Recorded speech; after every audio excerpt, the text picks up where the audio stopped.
Lisa's on a mission to give your body the rest it needs with 2 awesome mattresses plus accessories and bases for a better place to sleep. They also believe in providing a better night's sleep for everybody, and to date, they've donated more than 32,000 mattresses through more than 1,000 nonprofits. Get 15% off your entire order at lisa.com/bombcast and use the promo code BOMBCAST. That's LEESA.com/bombcast, promo code BOMBCAST.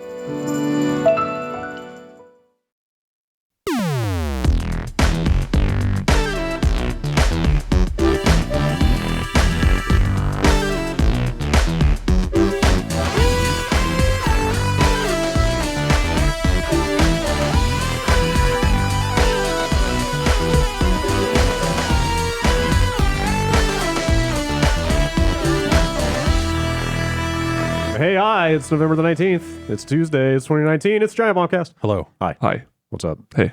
Hey, everybody. Hi. Yeah. I don't remember if I've had oat milk before. Really? Yeah. It's good. It's really, I mean, I have a hard time telling the milks apart. Uh-huh. Also, Yeah, they're all kind of the same. they're all I kind don't. of the same. I coconut milk. I think is Coconut milk is Sure. solid. Well, that's a different. I mean, you just pour that out of a coconut, right? sure. Yeah. You just What's the difference between coconut milk and coconut water? Coconut water comes out of a young coconut, yeah. like the green ones. I think. Okay. I loved it when he was on the XXL freshman list 2 years ago. Yeah, Young but coconut. I feel like really he has ran away not. with it. Yeah, but it hasn't really done much since. He jumped like Lil B on during that one award I show. love he had it coming. Yeah. Hey. Fucking shitty talks. Well, yeah, I mean, yeah. Yeah. Yeah. You got to be That's- ready for an ass whooping. I mean, everyone has stolen from him. If you think about If it. you think about it, yeah. Whether it's music or just He has a lot to be mad physically about. stolen Yeah. from him. yeah. Yeah. Yeah. Or his electrolytes. Mm-hmm. They're strong.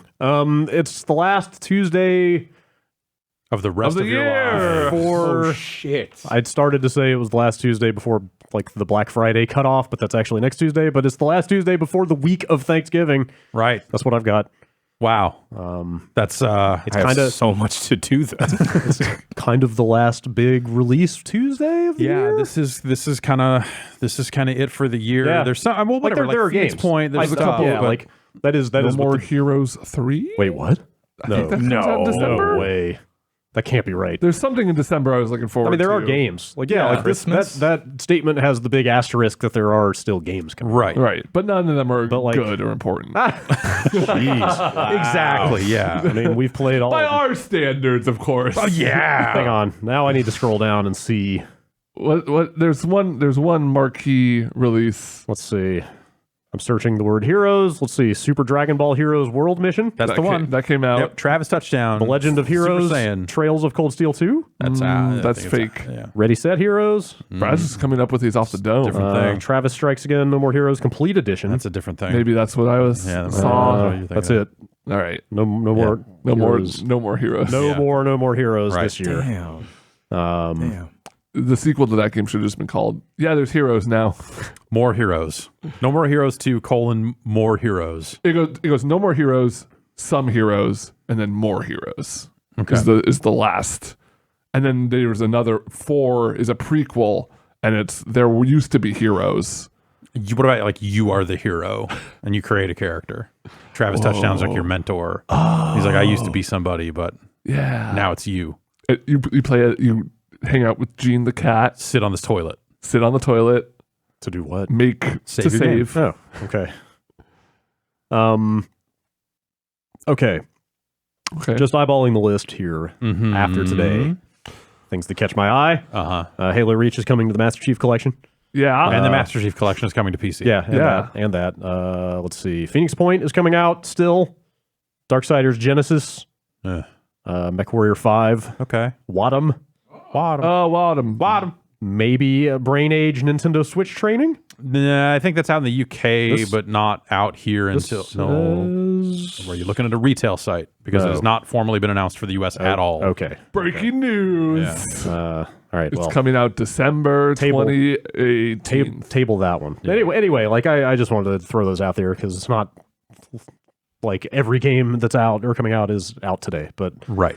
In my mind, like the big AAA stuff has The biggest 22 games of the year are Yes. out today. Yes, right. And you can play them anywhere. That's right. Should we get into Google Stadia? Sure, why not? Okay. Jeff, you got into Google Stadia. I mean, a whole new platform has been launched as of today.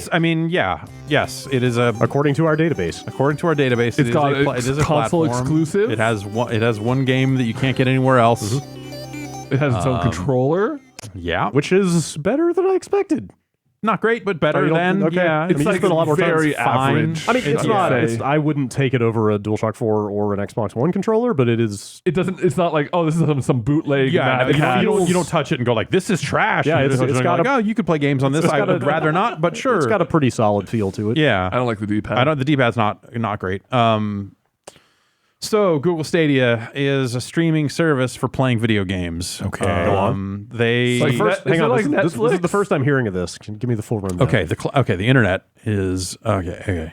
Al Gore. DARPA. Okay. Transmission Control Protocol, Internet Protocol. Yes, that's the one. Okay. Yeah. Okay, so Stadia is out now, whatever the fuck that means. Yeah. People have started getting their emails with their codes, which let them start accessing the service immediately. People are also starting to get their Founders Edition packages in the mail today, which is a controller and a Chromecast Ultra. Okay. And The Chromecast Ultra with a specific firmware on it. or Firmware something. that you isn't can't- available on You other. cannot just use any old Chromecast Ultra just yet. I But guess that they will need be to- the plan. They need to push a firmware update to existing models. So that's in a microcosm is like the whole thing with the service is like the weird path you have to walk as to what you can and can't do. In some ways, it worked more than I expected because of all the ways they announced it wasn't going to work. I was surprised when I went to the site in a web browser and was able to load it up. I was amazed that it worked. I was like, oh, I thought this wasn't going to work at launch. Yeah. Like that's how good of a job they did at like making this very like confusing. So what is the unifying interface? Is there a launcher? Is there some kind of dashboard? There's is it web just page. a web page? Well, it depends on what you're looking at. Like if Okay. you go to stadia.com when you're logged in, it just shows you the games you own. Okay. And up in the corner, there's a controller button for syncing a controller that doesn't do anything yet because you can't wirelessly use your controller with anything but a Chromecast Ultra right Oh, now. right. So that doesn't work with a PC. So you can plug in your controller to a PC. So that's the only way to use that controller with Stadia on a PC? Yes. Just plug it in right now? Yes. Okay. Even if you're using an Android device, you have to plug it into the phone. Oh, you have to plug it You have in? to plug it into the phone. Wow. Oh, shit. Yeah. Huh. So there's no... What? Yeah. What? Yeah. Wow. Okay. Is that something they're changing? Oh, I'm sure that. So the idea is that eventually, yes, the idea is that eventually the controller is completely untethered from that's everything. right. Yeah, remember the controller. The controller is a Wi-Fi device. device. Yeah. So by default, and when you're using it with a Chromecast, when you go through the setup process, you are entering a Wi-Fi password for your controller. Yeah. But that only works with that one Chromecast. Any other device, you have to plug it in. And I don't know why, like whatever. Yeah, that's a later announcement they made, which Yeah. so clearly it's like Like they within the missed last some couple weeks, deadline right? or they fucked something up somewhere along the way. And But the idea that you couldn't just use Bluetooth with the phone I have seems no idea. weird. I don't know. The phone stuff only works on Android. They do have an iOS app, but it doesn't do the play the game stuff. What? Like there's even does it do? you could buy games, so you have to buy games that's from a right. mobile Yes. device. I don't even think that there's a like desktop version of the store. You need a phone. They confirmed that in their AMA. Wait, yeah. you can't buy games on a PC with a web browser? I'm pretty sure I've they not said you need a cell when phone. I'm logged in to my Stadia account and I'm on their website, it is very focused on here are the games you own and not on here are other games you can buy. Okay. And so when you're Maybe on, there's a view to get there, but that they just haven't surfaced yet or whatever. Because like that's the other thing is like since it's a web page, like when I first got my hands on this stuff, the start a live stream button was there on the web interface, and I think at some point they realized like, oh shit, we totally don't want people streaming this stuff yet, and just removed it. It's still not there. Also, that's like, you mean like stream to YouTube? Right. Like publicly or stream I what you're assume doing? so. I don't know. Yeah, It's okay. gone. Yeah, I just saw that. Okay. Yes, you need to use a cell phone for game purchases. Okay. Currently. So if you're on a PC on the web page, there's just a like big It's a fat, bunch of blocks of the box shots of things you own. There's You can And you get launch to your it friends from the list. page? Okay. If you need to launch, you need to be using Chrome. There's a play button, and you click the play button, and the Chrome goes full screen, and it sits there for about 20 seconds. Okay. and then eventually switches over. Okay, to so the game. all I was really trying to establish is there's no like Steam Big Picture equivalent on PC or anything like that. There's no. Okay. No. It is just a web page. Yeah, it's a web Okay. page. So the interface I saw you scrolling around in that video was on a Chromecast. Is that Yes. right? And that looks more like a traditional console sort of interface. I mean, yeah, it's limited, you know, because even that, it's just the games you own, and when you scroll all the way over to the right, it's like, want to buy more games? Open your phone, get your phone, Wait, they didn't even get the store on there? dude. Okay, so This is on, like, a game like Mortal Kombat 11 has a built-in store. Yeah. So you can pull open the store and go down to like, I want to buy these time crystals or these characters or whatever. or the Terminator. When you hit A on that to purchase the character, it pops up a short URL and says, go to this URL. Because on consoles On your phone or on to the, buy this stuff. On the other platforms, if you do that in game, like on PS4, it'll pop you out to the PlayStation store exactly. seamlessly. Yes. This doesn't do that. Wow. So like the number of corners that have been cut to get this thing out in this like shoddy shape on top of that, you just look at it and go, why fucking put it out this year? That is 100%. Once Doom got pushed, once all question. this other stuff happened, Yeah. you're just like, why fucking put it out? Yeah. I mean, they announced the date, like maybe. I guess, like, yeah, And- but and like, they who probably cares? Like, want to it's- get it as early as possible, just so that way they get in front of the new consoles the best way they and can. the earlier they get I it, the sooner they can start fixing it. Because I the sooner guess. they get it That's in more true. people's hands, they can go like, oh shit, this is fucked. Like, I had the same thought as you, but also they have a year, you know? Like, Yeah. It seems crazy that they felt like they had to do it right now. Yeah. It's bizarre. So like, yeah, the number of like usability corners that have been cut to get this thing out in this time frame is like striking. You just look at it and go like, man, what? Like this you almost have to have a flow chart. And now like I've been through it and used it for a while. Like I understand what I can and can't do today. But it's not like, when out of the buying box, an Xbox, plugging it into your TV, connecting it to the internet, and then buying and playing. And like the information is, and maybe again this will be different because today is launch day. But you know the information was largely non-existent in terms of like, can I do this? Yes or no.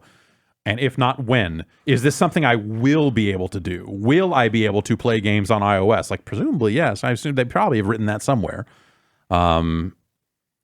It's just a mess. It's a weird mess. And so you get past that stuff, whatever. You know, at the end of the day, like you get it hooked up, you get to a point where you can play games, and that's that. You have to use a Chromecast or whatever. I think the Chromecast is just garbage. I think that just conceptually the idea of something with no app interface, but you only use a phone and you have to use Google Home or whatever to cast stuff or try to get things to happen on your Chromecast, I think it's just garbage. I think it's just a terrible way to interface. Some people like that because it doesn't require another remote or whatever. I am not that person. I think the Chromecast conceptually is just bunk. Also, does that thing have an Ethernet port on it? Yes. It does. Okay. Yeah. Okay. It's on the end of the where you plug it into power. There's just an Ethernet jack there. Yeah, the power block has like an Ethernet jack in it. Yeah. Weird. Yeah, it's a very odd shape. Yeah. So Wait, Jeff, you have an Ultra also besides the one you got with the Stadia, right? I don't. Oh, okay. I was going to ask if that power block also came with the Ethernet jack. I don't know. I assume it's the same. Yeah. model. Because I think I don't have an Ultra, but I have a Chromecast and it doesn't have anything to plug an Ethernet cord Right. into. Huh. Yeah. Yeah. Yeah, that was new to me. Like that was when I was pulling it out of the box. I was looking at it, going like, "Wait a minute, what if I have to wire that?" Because they even suggested maybe wire it up. I'm like, "Oh, I can do Right. that." Yeah. Like, this is a Chromecast. Yeah. And I looked at it for a while and said, "There's no port on here." And I was like, "Well, what else came in the box?" Oh, okay, it's here. It's all the way down here. Gotcha. I just asked because on a service like this where they're trying and you are trying to minimize latency anyway, like Right. if you really Totally. want the absolute optimal experience, you're going to want to plug a hard But they line say into stuff it. like, "Hey, if you got 5G, connect to 5G." You know, like that's some of the stuff they're saying in here. So games. the games. How did they Or so yeah, it has an interface. You create an account. You have a name. My name is Jeff because I registered early. Because fuck it, why not? I should have just tried to get the letter J. Now that I think about it, but also whatever, who cares? You cannot change your name without contacting them. There's a link there that says, "You want to change your name? Contact us." Like, and you have a friends list. There's like party chat options and stuff like that. When you go full screen in Chrome, like you can set audio devices and do that sort of stuff on a PC or a MacBook or whatever. And it has a list of recent players you may have seen while playing the service. That's there. Does it have rich presence? It will tell you what game someone on your friends list is playing. Okay. That's something. and that sort of stuff. They've got privacy settings and stuff like that. They've got all this stuff that says like achievements coming soon. Yeah. And also saying like, we're tracking your achievements. We just don't have a way to show them yet. So that's one of the things that came out of that Reddit AMA they did. Right. But even like I already knew that because they'd already sent the stuff out. Okay. So like, but yes. even reading that language, I wasn't 100% sure. So they said A, achievements will not be in at launch.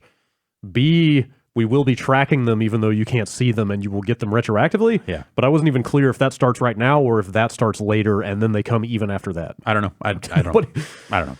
There's so much to keep track of. It doesn't matter. No, I know, but it's just like the range of details that are hard to nail down with this thing is just like endless. Right. It just feels, it doesn't feel like something launched by a major company. It feels like something that is like on live. It feels like this, okay, here's a smaller company that got some funding and they're just like fucking seat of their pants trying to make it work, and it's half-assed as hell across like features wise. It's missing a ton of stuff, but I guess the core experience works pretty much as advertised. And that's the thing, is the core experience of it works pretty much as advertised in terms of you can play video games over a video feed. It doesn't look amazing. It does. You're not. If you sit far enough away from the TV, that was the only case where I thought like, oh, this is starting to look like the thing, is when I was using the phone. They sent an Android phone over to use with it, or when I was far away from the television. Up close on like a desktop or anything like that, like especially on desktop and on my MacBook, like that video feed coming out of Chrome, I thought looked pretty bad. Like it's just like the blacks have a gray, like the color depth seems crushed. The a lot of banding, stuff like that, a lot of color banding and stuff. Yeah, for sure. That stuff is not as noticeable on a Chromecast or on a phone, but a lot of that depends on how close you are to the screen. Yeah. At no point did I look at it and think like this looks just as good as the real thing. Instead, you just look at it and go like, oh, this is a video. But it's a video I can play. That's interesting. Yeah. And so like that's where it's fascinating, right? Is like, okay, the tech pretty much works. I can get a headshot in Destiny. I can mash out the shitty Mortal Kombat 11 combo I know and not drop it all that often. But you still feel some latency. It doesn't, like I can't sit here and count frames for you or anything like that, but it doesn't feel right. Oh. Well, it feels different. Yeah. It's not as snappy. Exactly. Sure. Yeah. Like I've got 90 seconds of experience with it because I tried Destiny on your laptop for a minute. And it's like enough to notice, but not enough that you can't get used to it. Right. It's like the way that kind of I felt like it's like playing a fighting game online with somebody who has really good latency, but there's still latency. Like there's still, it's enough to adjust to, and especially if you're playing something single player where you don't have to worry as much about like precise timing and stuff. Your brain can kind of acclimate to it. Yes, very much so. Like the one thing that obviously they lose is any kind of like client-side fudging that makes your character more responsive than stuff happening on the server. Well, they say that there's stuff that they can do to tweak the games in a way that will account for that. Yeah. Like the way they almost described it when I started reading what they put out a while back, that was when they started talking about negative latency, which is a real horseshit kind of term. But some of the predictive stuff they were talking about almost sounded like Carmack's Quake World stuff. In terms of like, oh, we can predict that you'll probably keep walking forward here and start to, make those kind of leaps. And you might see a rollback, you might see a jerk here and there. That seems like which I didn't see. Potential to go wrong. Like, potentially could go wrong, but I mean, another like things like GGPO even use stuff like that where it will and emulators will kind of be able to predict and then roll back. Yeah, but I mean, at the end of the day, you're waiting for something to come from a server to update what's on your screen. Like there's always that extra layer. Which is why the idea of a Wi-Fi controller that does, if your controller had to take a hop to this Chromecast and then that talked to the server, maybe that would be even worse. I don't know. Like at least like that made the idea of why there needs to be Wi-Fi on the controller make some kind of sense. It's just weird that it doesn't do that from in most scenarios. So what games have you played? I have played Mortal Kombat 11, which is bizarre. So when they sent that out at first, they said, they sent a big long thing of reviewers' notes. Not uncommon for a platform launch, but even just like a game, like, hey, here's some bugs we know about this. Yeah, we know about this stuff. There's a patch coming. Blah blah blah blah blah. Mortal Kombat 11, they said, hey, crypt mode doesn't work. Oh. At all. That's the implication was, well, they didn't say you can't open it, but they said crypt is not functioning. I'm like, okay. So the first thing I did is go to the crypt. Right. And it loads up and you can do it, but like it hitches, it freezes, like the frame rate is fucked. Like it's just all kinds of jacked up. You're like, what the fuck is going on? Like it's bizarre. It's a crypt, it's spooky. Yeah, it is really spooky. And the idea would be like, oh, well, this is what, a week and a half, 2 weeks before launch or whatever it was. A week and a half, I forget what it was. So presumably that's something it's still that today it's out and the crypt is still like that. It's just weird. So I guess I sent them off a note. I'm like, hey, do you know when this will be fixed? And also, why doesn't it work? Yeah. Kind of curious just why a thing like the rest of the game seems to work mostly fine. What's going on? And they said, I'll look into it, get back to you. And haven't heard back yet. So, okay. That's a question that like someone in PR is not going to know the answer. Oh, yeah. It isn't always going to know the answer to. They have an external firm doing it. Like, whatever, it is what it is. Like, that's not shocking either. But it's just a weird thing to have broken. Like one mode in a game doesn't work. You start to wonder, like, okay, well, I guess they have to port these to Linux and put on a Vulkan renderer. And, we think. We don't know for sure what that stuff runs on, that's but true. I would assume that's probably what they're working with. Is that the part that makes it tricky, that they just haven't optimized that part for their new, like the rendering pipeline that Stadia needs? Or I just don't know. like how well the tech from like server to end user works was the big question going into this. I don't think anybody expected the quality of the ports themselves to be another variable here. Yeah, so like you assumed at least on the server blade the game would be running up to spec with other versions of the game, but like then there's this it's not better then. I mean, like that's their whole pitch, right? And there's this Destiny issue of apparently it. Right, and I don't think this is this from Bungie? Yeah, I want to say I looked around at some of the other coverage that ran on Monday, and some people had dug into, okay, what about the quality of the ports? And so on the Stadia end of things, you have 3 settings about data consumption, and one of those tiers is only available if you're paying them $10 a month, which everyone in right now would be, I assume. Well, they have this Buddy Pass stuff that I guess is going to go out, so there will be some people that maybe are free play. I don't know. Right. So wait, sorry. There's a standard and a pro. Yeah. Right. There's a free tier that will be more widely available next year, and that'll be 1080, 60. Yeah. 4K, surround sound, stuff like that will be pro only. Though I never got surround sound on my out of the Chromecast into my receiver. It always just rang up as stereo. Okay. That could have been a configuration on my end or whatever, but it did not work. And it's in the crypt because you haven't unlocked it because it's a Chromecast. The settings are fucking completely obfuscated, and it just sucks. So, the options you have on the Stadia end are there's a toggle for HDR where you can turn that off if you want, which you would assume that it would detect it on the display and adjust accordingly. I don't even know why that's there. And then you have the 3 tiers of data consumption. You can limit it to 720 at the low end. You can do like an automatic, or you can say, I want the best. Because I enjoy the finer things in life. I often chose, I want the best. Give me the best. You deserve it. Jeff. I deserve it. Yeah. And again, to be clear, the best is the thing you're paying $10 a month for, right? That's the 4K. And that's the thing that is 4K. Yeah. So then that's cool. But then these ports of these games are apparently not running in 4K. Yeah. Destiny 2 is running at 1080 upscaled to 4K. Which is just insane. At settings that are apparently equivalent to medium on the PC. Right. Really? Which is something a very old PC would be able to run. Like this is especially egregious because, Destiny 2 runs very well on just about anything. Yeah. And in some sense, this is kind of your flagship launch game because it's the one you're giving to people that bought in early. That and Samurai Showdown are the 2 free games right now. So the idea that thing wouldn't be able to at least go above 1080 for people that are paying for the 4K service is just kind of wild. Well, it's like you're probably getting a 4K image because you're getting upscaled 4K, but if it's not rendering. It's not. It's pretty fucking nuts, man. Yeah. Mortal Kombat at some point they patched Mortal Kombat 11 on PC to enable 60 frames per second when you're doing fatal blows and fatalities and stuff like that. Those were originally locked at 30. This version of the game will play those out at 60, like a PC version of the game would, and I think it looks mostly fine. Though, again, the crypt thing is fucked up, and also some fatalities and stuff. I just saw just weird dropping of frames or just hitchy on fatalities, and just weird moments like that that were inconsistent. It wasn't every time, but I saw some of that. And that's weird because that game is, it's offline, it's online, but like when you get online, it still goes through all the process of like the same menu that popped up to check it to see if you were like a PlayStation Plus member or not. Like checking player status is one of the screens that pops up.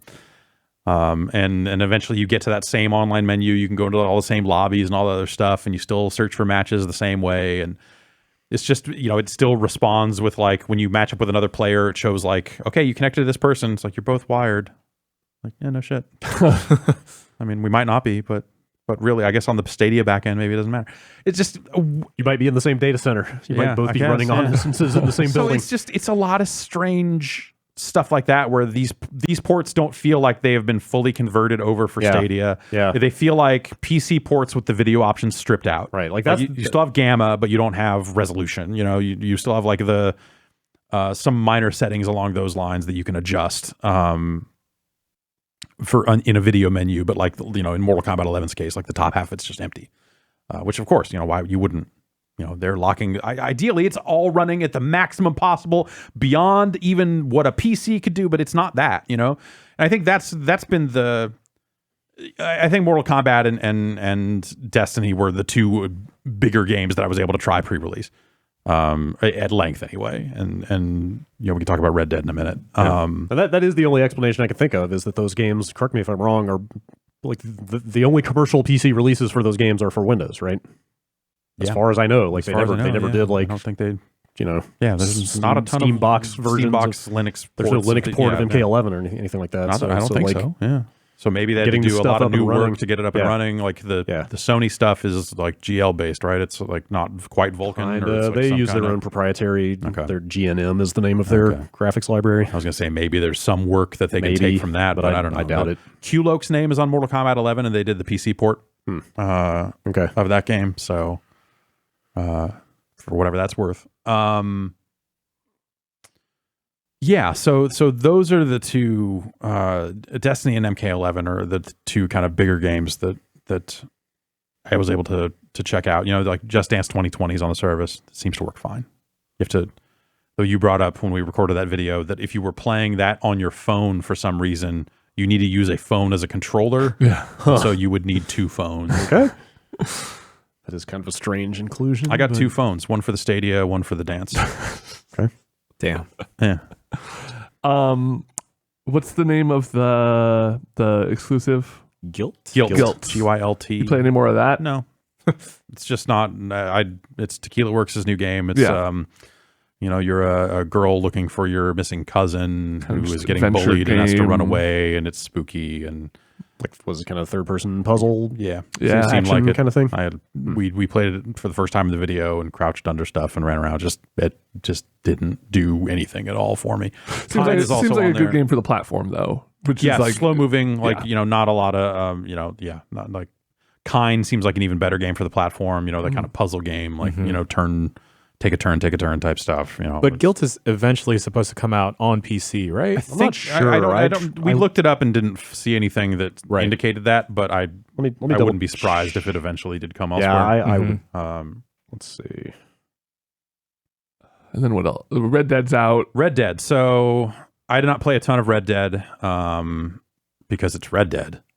And you mean the best game of last year? One of the worst games I've ever played. A game that would take a lot of time to really get into the meat of it. A game I have rarely had any desire to play and now have less than none. So I fired it up to check it out. They sent that code out after the fact. We'd already recorded our video at that point. And then they announced some pricing and sent out a Red Dead code. And I don't know if we've explicitly said it here, but you need to buy all of these games at full price. That seems to keep shocking people when we say it, so maybe it needs to be said a bit more. But this is not, you do not get free access to these games. Yeah. You are buying these games. Destiny and Samurai Showdown, you will get as part by being But even that requires a buy-in. A pro member. All of it requires a buy-in now because that's what it is. So they have updated the store. I have prices if you care. I do. But let's talk about Red Dead real quick. You're so shallow, Jay. The one thing I'll say about Red Dead is that game already felt pretty latent, and this this doesn't help. It felt about the same to me. The thing I will say though is that opening sequence of you and Dutch riding in the snow in the dark with lanterns, so it's like lit by a lantern in the center of the screen and a snowstorm that is like kind of blowing across that lantern. Like tailor-made to fuck up the video compression. Tailor-made to fuck up video compression. So it's like macro blocking all over the place. And the rest of it is all dark, so you get to see all that. It just looked like shit. It was the worst looking thing I had seen in all of my time with Stadia. Was the opening moments of Red Dead. Yeah. Were you playing that on a browser or the phone? That was on a browser. Can you imagine playing through all of Red Dead Redemption 2 on a phone? Just like, that could be some people's reality. Yeah, that might be. Yeah, that's conceptually that's kind of cool and interesting. Yeah, but you lose so much. That game, you need to like take it in on a giant. Sure, I guess, but also like I think the more like reality based thing is like there's a lot of tutorialized text in that game that is super fucking small on a phone. Sure, that would be impossible to read. In that scenario, unless you get the little controller clamp and hold it right up to your face. Right up to your face. Yeah, you could do that, I guess. But yeah, some big phones. So that was my initial impression of Red Dead. Was just like, geez, why would you do this? Not like, the optimal way to play. No, just as soon as the screen went to garbage in front of my eyes on the video compression side, I was like, cool, this is a real flagship experience I'm having here. I would imagine most of that game looks fine. I'm sure you're right. I'm sure you're right. That particular, but it was a really good example of just like here's a thing that just can't do well. Yeah, that's a very unfortunate. There's some cases in Destiny too where like I just because it's out now, I was like I want to see if there are other people using this thing yet, and I like went around Destiny 2 looking for human players, found some people in the tower, went to try to match for like Rumble and like Gambit and Gambit Prime, found 0 other takers. Like it never even got past like 1 out of 8 no, it did on the not. matchmaking. I found a strike. Okay. I found a strike with one other player, and then someone else joined after the two of us were in there. So I completed a strike, and when we beat the boss, the something mind.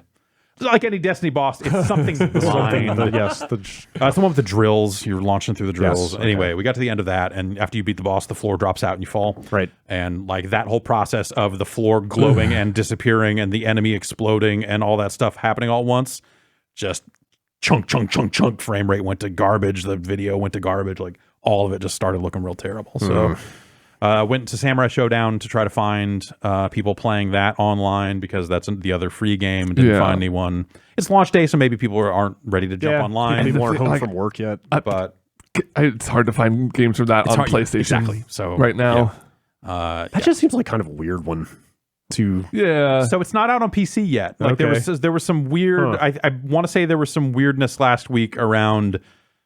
Maybe it was a mistranslation or something, but there was like an evening there where people thought that because they had initially announced it was coming to PC, and then they didn't name a store, and then they said it's coming to Stadia, and people started thinking like, wait a minute, is this your PC version, the Stadia version? Because what the fuck, that is not PC.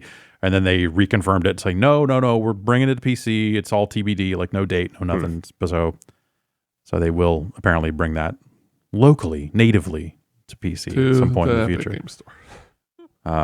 Somewhere, I don't know. I would not. I don't. Epic seems pretty selective. I don't think Samurai Showdown makes the cut. Honestly. Really? Yeah. I super don't. Super do not. That game is beloved by a core audience. No, totally. Yeah, I get it. But I don't think that's. I would be surprised. Not up to like B Simulator standards. Exactly. Yeah, you want a game like B Simulator to really showcase the power of your store.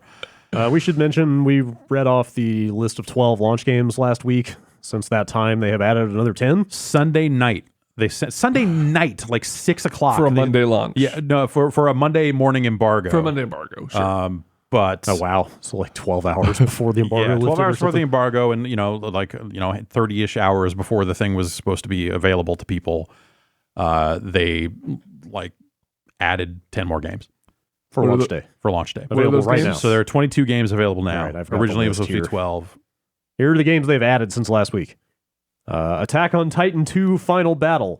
Oh boy. Farming Simulator 2019. Okay. Final Fantasy 15. Football Manager 2020. Grid 2019. I didn't know they were just putting years on Grid now. It's just called Grid, but it's a reboot of Grid, so maybe they wanted to specify. It's not the old Grid. It's a new Grid. What if they put the old Grid on? Let's see. Metro Exodus. NBA 2K20, Rage 2, Trials Rising, Wolfenstein Youngblood. So All right. those are the games they have added. Yeah. Pricing's kind of all over the place. They have a handful of games that are getting various discounts if you're a Stadia Pro member. So like NBA, I want to say is like $30. The first Tomb Raider, meaning the first reboot Tomb Raider, not Tomb Raider, is like $10. Oh. But also there's like an Assassin's Creed bundle that's like $120. But then it's got a pro discount down to, I'm going to look. I have the app here. The one true way to buy video games. Yes. Store all games.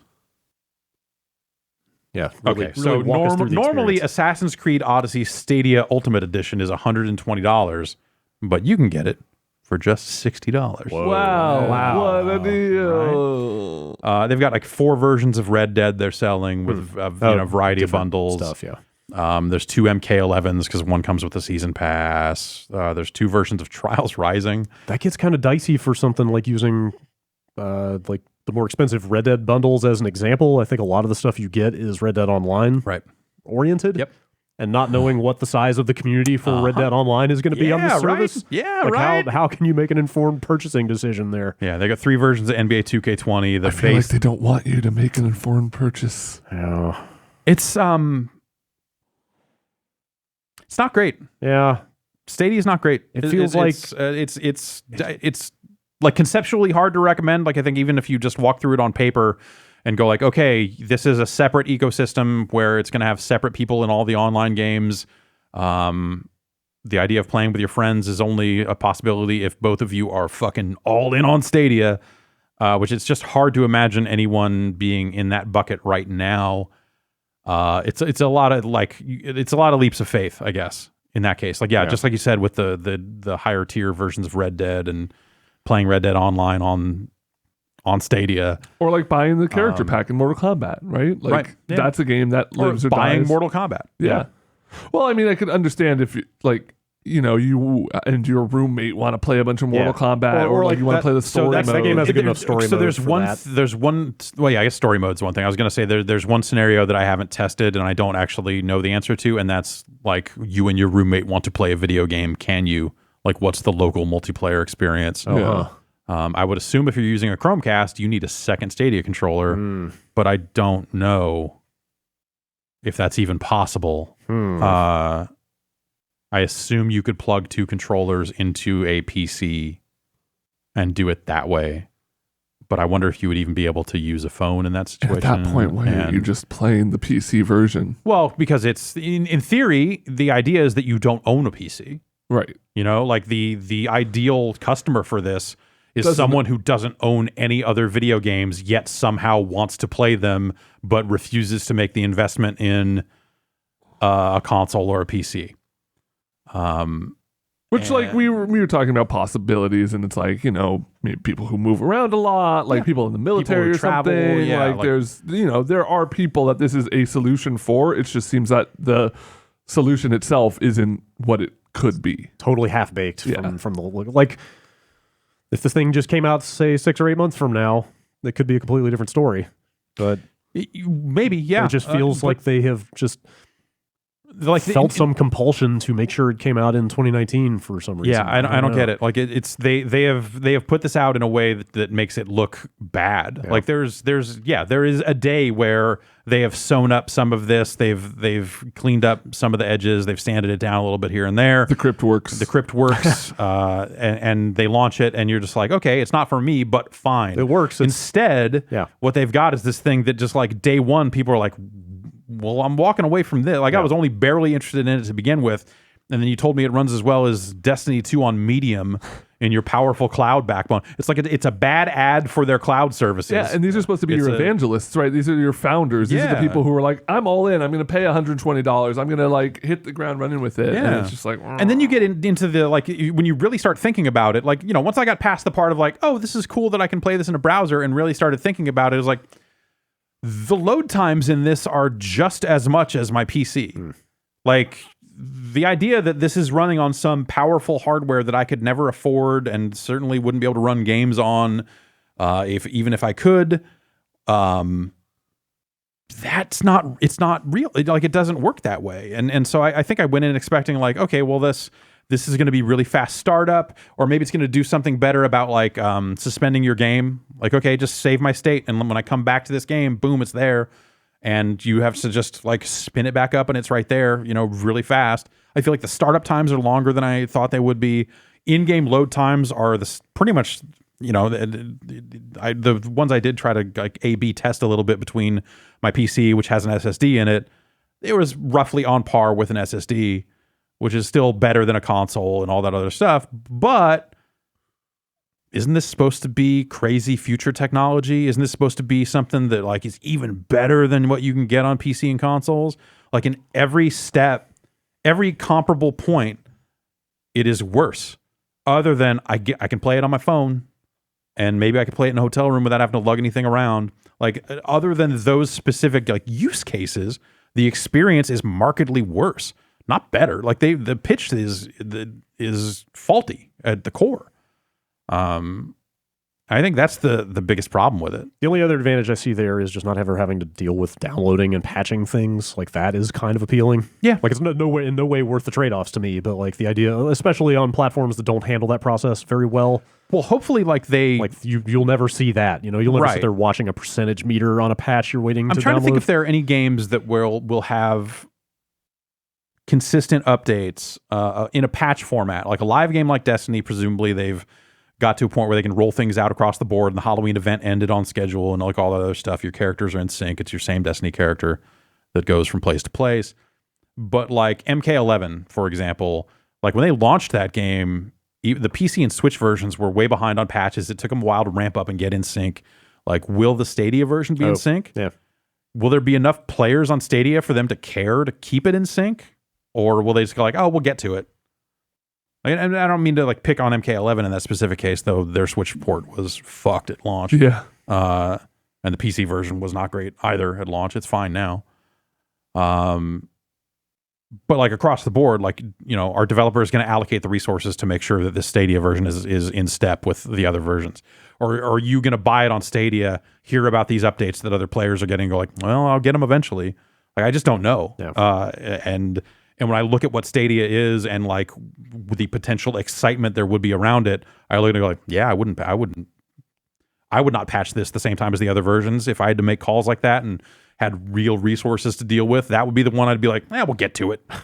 So we'll see. I don't know. Like it just, then you get into the data use and the bandwidth cap and all that other stuff. They're saying like, hey, if you've set it 4K, this might use 20 gigs an hour.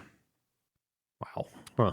So that's, what is that? That's 200 gigs in 10 hours. Yeah, so that's your 50 hours of gaming on a 1 terabyte bandwidth cap, assuming you do nothing else with your internet. Yeah. Which I burn through that many hours of video gaming on a pretty regular basis. Yeah. Plus I use my internet for a lot of other stuff. I mean, I pay my way out of my bandwidth cap, so it's not an issue, but. What kind of other stuff? Hardcore pornography. Oh yeah, that uses a lot of data. I'm uploading. I'm shooting it and uploading it. You're not downloading a lot of Linux ISOs. No, it's a I'm different not. top 3 nuts of the year. Yeah. We're up for a few awards. Pretty exciting. Fingers crossed, baby. Yeah. Action adventure. Yeah, very action, very adventure. Eat fresh. We'll get to some more stuff related to this in the news around xCloud and stuff like that. Like it seems like this is part of the future of games one way or the other. Right. Maybe not the whole future, but like this tech is going to be undeniable. It's just this is a bad implementation. Not putting the best foot forward. It's a bad service. But the core of it, can I play a video game over a video stream? Yes. Yeah. And the answer was yes with GeForce Now. The answer was yes with for some players with PS4 remote play, depending on where you were, in varying degrees of acceptability, right? Like Sony bought all those Gaikai patents. Sony bought, I want to say, all of the OnLive patents at some point through some other company. PlayStation Now is a thing. GeForce Now is a thing. Yeah. Steam streaming to play local multiplayer games over the internet is a thing. Yeah. Like the idea of streaming will not go away, and it in some cases works acceptably well. But I feel like almost every decision Google has made around that core concept is suspect to bad, I guess. And some of them aren't decisions. Like some of them are just limitations, and presumably that stuff will get better. Well, I guess, I don't know. Do you think in a year's time that version of Destiny 2 is running differently? Yeah. I don't know. Or is that just going to be how it is? I don't know. Because I'd look at it right now and go like, well, of course they'll get there. And that'll be the sort of stuff that they'll have to fix to truly say that they get there. But I don't think I've seen anything like they ran their thing on Reddit, and I feel like a lot of their answers just seemed very facile. No, it's like it seemed very out of touch with what modern video game players want. Yes. I agree. And what matters to them in terms of audiovisual quality and all that other stuff. And it seemed... But that's the thing, though, is their market, I guess their market might not be modern video game players. That's be, totally right? what I'm thinking at this but point. That's the player base they have to try to attract in the early term, because that's the player base that would early adopt anything. But that's now. the only player base that's going to pay $130 to get in on this thing, right? Right. Yeah. So someday when this is like a like, oh, I just download an app and then I can give them $30 and play basketball. Yeah. That's a very different thing. Yes. If 18 months from now, like whatever, I don't want to started to say like some frat bro who only buys 6 games a generation or something like that's pretty stereotypical. But you know what I mean? Like totally. Yeah. Somebody who is not like there on day one for a PS5 or a Scarlet exactly buys like a new, I don't know, let's say LG TV that has some kind of Stadia front end built into it. Right.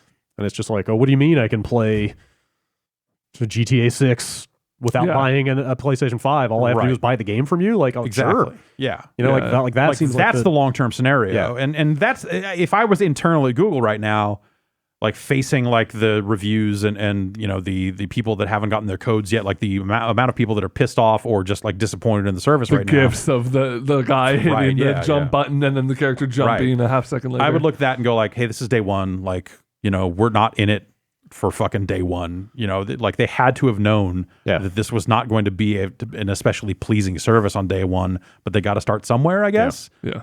I would have pushed it back if it was me, but it ain't me. Yeah, totally. And maybe if they pushed it back, who knows? Maybe Google would have just killed the whole fucking thing.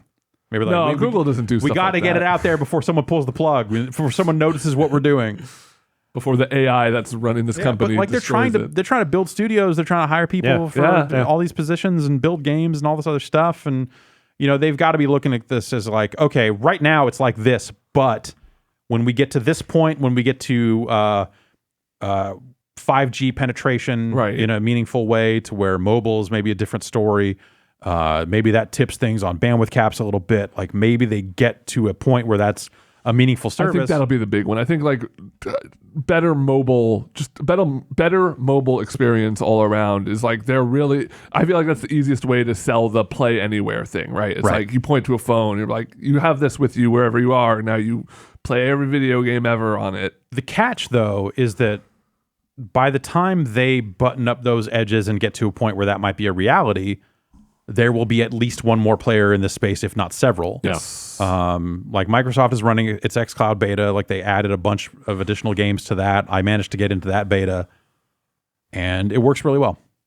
And and the decisions they seem to be making around that, we'll get into it with the XO19 stuff. But like, that seems like they're doing the right thing with that thing. Well, they're doing the right thing for people that play games currently, right? And that's the sort of situation where that is what creates player recommendations and good word of mouth, is if you've got that community of people already playing the games they already own in this different way.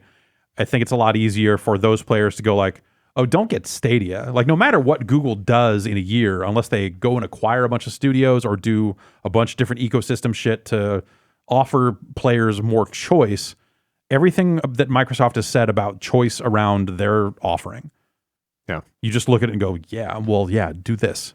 I could buy the game there, and I don't have to worry if their cloud thing breaks or shuts down. I've still got an option back at home, to play this game the way I always have. Or even if you don't have that option yet, it's like, hey, I can buy the game now and stream it, and then I'll buy Scarlet in a year when they drop the price, and then I can still have all these games locally. Yeah, like they've just so much more flexible. They just have more answers to the logistical questions around that stuff. right now, or at least the potential is there for all that stuff in a way that Google just doesn't have that. Yeah. And so that's the thing is like, Google launched, it now has total shit word of mouth. So now they're in a hole. And by the time they fix up the service and get to a point where people are like, actually, it's a lot better now, Microsoft will be right there. You're not wrong. And presumably, like at least one other player will probably have come along in that time. Yeah. Amazon, somebody. I mean, at the same time, like we've seen enough games and services turn it around. And in fact, I would go as far as to say the game audience kind of loves a redemption story in some ways. Yeah. It's not impossible. Yeah. But it's a pretty big hill to climb, I think, at this point. Yeah. From the sound of it. And I think even then, you just get back to that point of just like, okay, well, whatever. I think the Microsoft approach seems to appeal to a wider array of people that also includes the people who only buy one game a year and don't need a box, whereas the Google thing can only appeal to that. Yeah. I mean, again, I feel like the biggest advantage Google has over Microsoft is like existing inroads into stuff like getting apps into TVs and stuff like that. Like the whole kind of Chromecast, like Google services ecosystem has penetrated like the mainstream entertainment world a little bit better. I feel like. So Microsoft has a hardware division, like they've done stuff. It's they can sell a low end Xbox streaming only stick or something if they wanted to get there. Yeah. But or they could probably do the deals with TV manufacturers. Yeah, sure. too, like I guess. that is entirely possible. But for them to also do that. But yeah, you're right. Google has done that. Google is already in all those places in some form. So getting that makes sense. Stuff in front of people there's some value there, but also the Xbox name curries a whole lot more favor than like people. Fucking everybody knows what Xbox is. Right. Everybody knows what Google is too. If you're a gamer, has heard of Google, into gaming, you know that Xbox is like one of the big ones, right? Like if you're into the idea of gaming, I mean, everyone knows. But I guess like that gets back to a lot of the stuff that people are saying about Google right now is not that far off from what people said about Microsoft when they tried to put out the first Xbox. Right. In terms of just like these people know jack shit about video games. Like the skepticism was overwhelming. And like they bought up, like Dead or Alive is an exclusive. And like now I'm pissed. Yeah. They bought Bungie and turned Halo into this first person shooter for kids. Yep. Like there was just all this weird shit. I was almost one of those people. Yeah. Like there was all Halo on PC looked amazing when they first announced it. There was all this weird shit around Microsoft's entry into the game space that you just looked at and said, these people are fucking have no idea what they're talking about. They are like chest out bravado in a way that just makes them look like completely out of touch. Yeah. And like, yes, their box seems more powerful, but also these games don't seem like they're going to move the needle at all, with the exception of Halo and like maybe DOA, because that was at least a name. But like, look, I'm not going to sit here and badmouth Bloodwake, but when Bloodwake was one of the first games they were showing around the Xbox launch, you look at it and go like, dude, you're fucked. Yeah. Like, this is a nice looking boat, don't get me wrong. Yeah. But they stuck it out. They stuck it out. They turned it around. They ate shit for a long time until things worked out for them. Like, they built their fans. Yeah. They did have a more powerful box, and some people valued that. And then by the time the 360 rolled out, they were ready to go. Yeah. So if you give Google enough time and enough runway, like they'll figure that shit out. It's not like they don't have the resources. Yeah, exactly. It's just the question is whether they commit they'll them build or buy their way into a better position. Yeah. And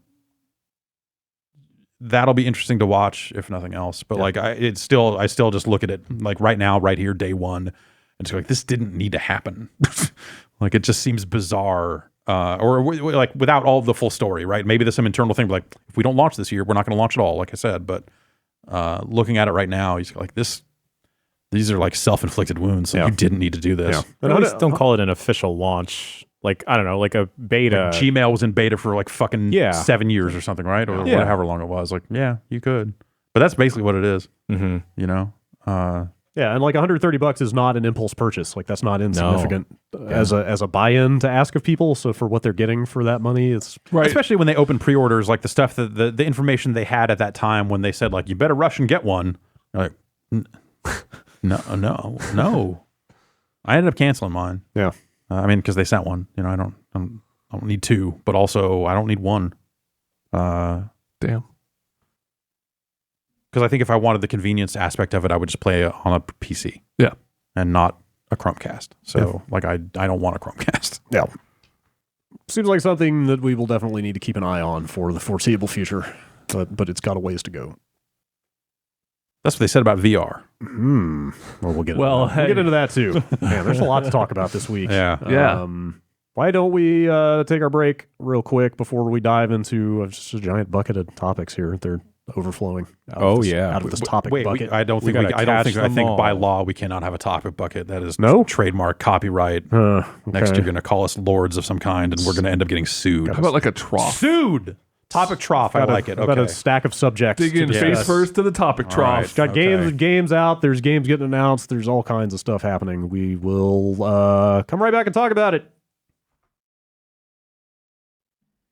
Jan, I'm led to believe that Sword and Shield are the worst products ever released under the Pokemon name and an affront to the childhoods of everyone who's ever yes, my childhood yearned is destroyed. to catch them all. I have burned everything Pokemon related. Okay. I'm relinquishing my title as resident Pokemon professor. You're all in on Baby Yoda now, right? I'm all in on Baby Yoda, and I am now the leader of the Digidestined. Oh. I am the Cyber Sleuth. Damn. And I've come to talk to you about the whole narrative of both Digimon Cyber Sleuth games, Hackers Dream thing. Soul Hackers. Is this a Kingdom Hearts? It's not a Kingdom Hearts thing. Every time I go on a tangent, isn't a Kingdom Hearts thing. Is Digimon like Kingdom Hearts? You know, Is Angemon in Kingdom Hearts? Because I'll play it. What? If Angemon's in there. there's something. Is that kinda Angemon looks like an Angemon. angel or like it's an angioplasty? It's an angel that was a cat. Okay. Right? No, that's Angelwoman. No. Oh, sorry. No Excuse cat. me. No cat is an angel. I'm sorry to tell you, they're all devils. Angemon started as Patamon, Ben. Of course. Sorry. Anyways. It's fine. Okay, I'm going to ask you a question. Okay, Two questions. 2 questions. Which one did you get? I got Sword. Okay. Do you like it? I love it. Okay. There we go. All right. I just wanted to establish that up front. Okay. Yes. I guess leading up to the release, the internet was on fire, a slow burn, and then went on to like a full wildfire last week. Yeah, a raging inferno. Related to the game. I understand people's complaint with the national decks not being included because, hey, it's a Pokemon game on a console. We should have everything. Plus, the tagline is gotta catch them all. For me personally, I didn't really quite care that they cut a couple Pokemon, but that leads into the other complaint. Is it a couple or is it like 700? It's like a good chunk. Okay. Yeah, it's like culling maybe half or close to 3/4. Because we were in the like quadruple digits, right? Or No, close, like 700 maybe? Around 700. Okay. I think we would be around 8 or like close to 9. All right, so pushing the 1,000 Pokemon. Yeah. And it didn't really affect me much, but then Game Freak had promised, like, hey, we'll cut these so we can focus on the animations and the graphical quality of the new game. Don't worry, y'all. And then a couple GIFs and screenshots came out of the same repeated animations from the 3DS games. And hey, like, this move is called double kick. They should kick twice, but really they're just going up and down the Y-axis twice. And that was a little bit of a mess. But hey, when I eventually got my hands on it, there are definitely parts of the game that look like very, very, I'd say maybe close to like 360 quality in terms of graphics. Some of the textures is a little muddy. The Switch is not the most powerful. Yeah. And we've seen hardware the on the games market. like Fire Emblem has some real ugly textures. Like this isn't exclusive to Pokemon. Totally. But you could totally tell there were definitely parts where like they had spent a lot of time making that specific thing look great. And there, maybe not all the moves animate 100% great. Like, hey, that thing has a mouth. Maybe they should shoot the beam move out of their mouth. But there are a couple moves that look great. Like when Pokemon Dynamax and Gigantamax, and that is a new thing in this game where they get real big. And it's taken Is the place. Dynamax bigger than Gigantamax or is Gigantamax bigger than Dynamax? They're the same. Only certain Pokemon can Gigantamax, though. Everyone can Dynamax. Only a couple of them can Gigantamax. Why? Because the latent Some of them are power, better. the meteor dust, right? Stardust. Are the starters Stardust. in Shield defensive focused and are the starters in They're Sword? the same starters. The legendaries, Are one the- looks right, like it's a sword okay, and one yeah. looks like a shield. One is a wolf sword, one is a wolf shield. Is that the only difference? One character? There are gyms that are different and a couple of Pokemon that are exclusive to each game. That are the differences between the two versions. The Grookey on both? Grookey's on both. Grookey's on both. Yeah. And in our hearts, both and of in our us. hearts. That wonderful gang. head of hair. Oh, he's so beautiful. But I really liked it. Poplio not in it though. Poplio is not in it. What? I'm sorry, Jeff. Sorry. Weird. Yeah. Especially if it's the last gen of starters that came out. I don't know. Like you might have Poplio on a Switch already, right? Or could you through like Let's Go? No, I guess that wouldn't. That was just a OG okay. All right. 150. Okay. But yeah, I've been having a good time with it. What's the number? I shouldn't even focus, but This there is Gen 8. No, I mean number of Pokemon in the game. Like, Oh God. I thought I saw like 400 or something like that. Does that sound I right? think it's around that, Okay. and with like about 80 new Pokemon. Okay. I want to say Sounds like a lot of Pokemon. it's a lot of Pokemon To catch. It's a lot of Pokemon to catch. and I'm just saying to animate and balance and stuff. Yes. They don't put out new Skylanders games, but if they put out one and Drobot didn't work on it anymore, I'd be like, fuck this. Sure. And that is another thing they had taken out. They had taken out a crap ton of the moves of Pokemon. So if you were to transfer one in with that move, it wouldn't work. But the parts where it does work, I've been enjoying it. It's fairly easy, and I know it's aimed as a kids game, but there are things that this game does specifically that kind of makes it a little too simple for battling. For like to get through the story. Huh. Does it like shares feel your- like a simplification from the previous games?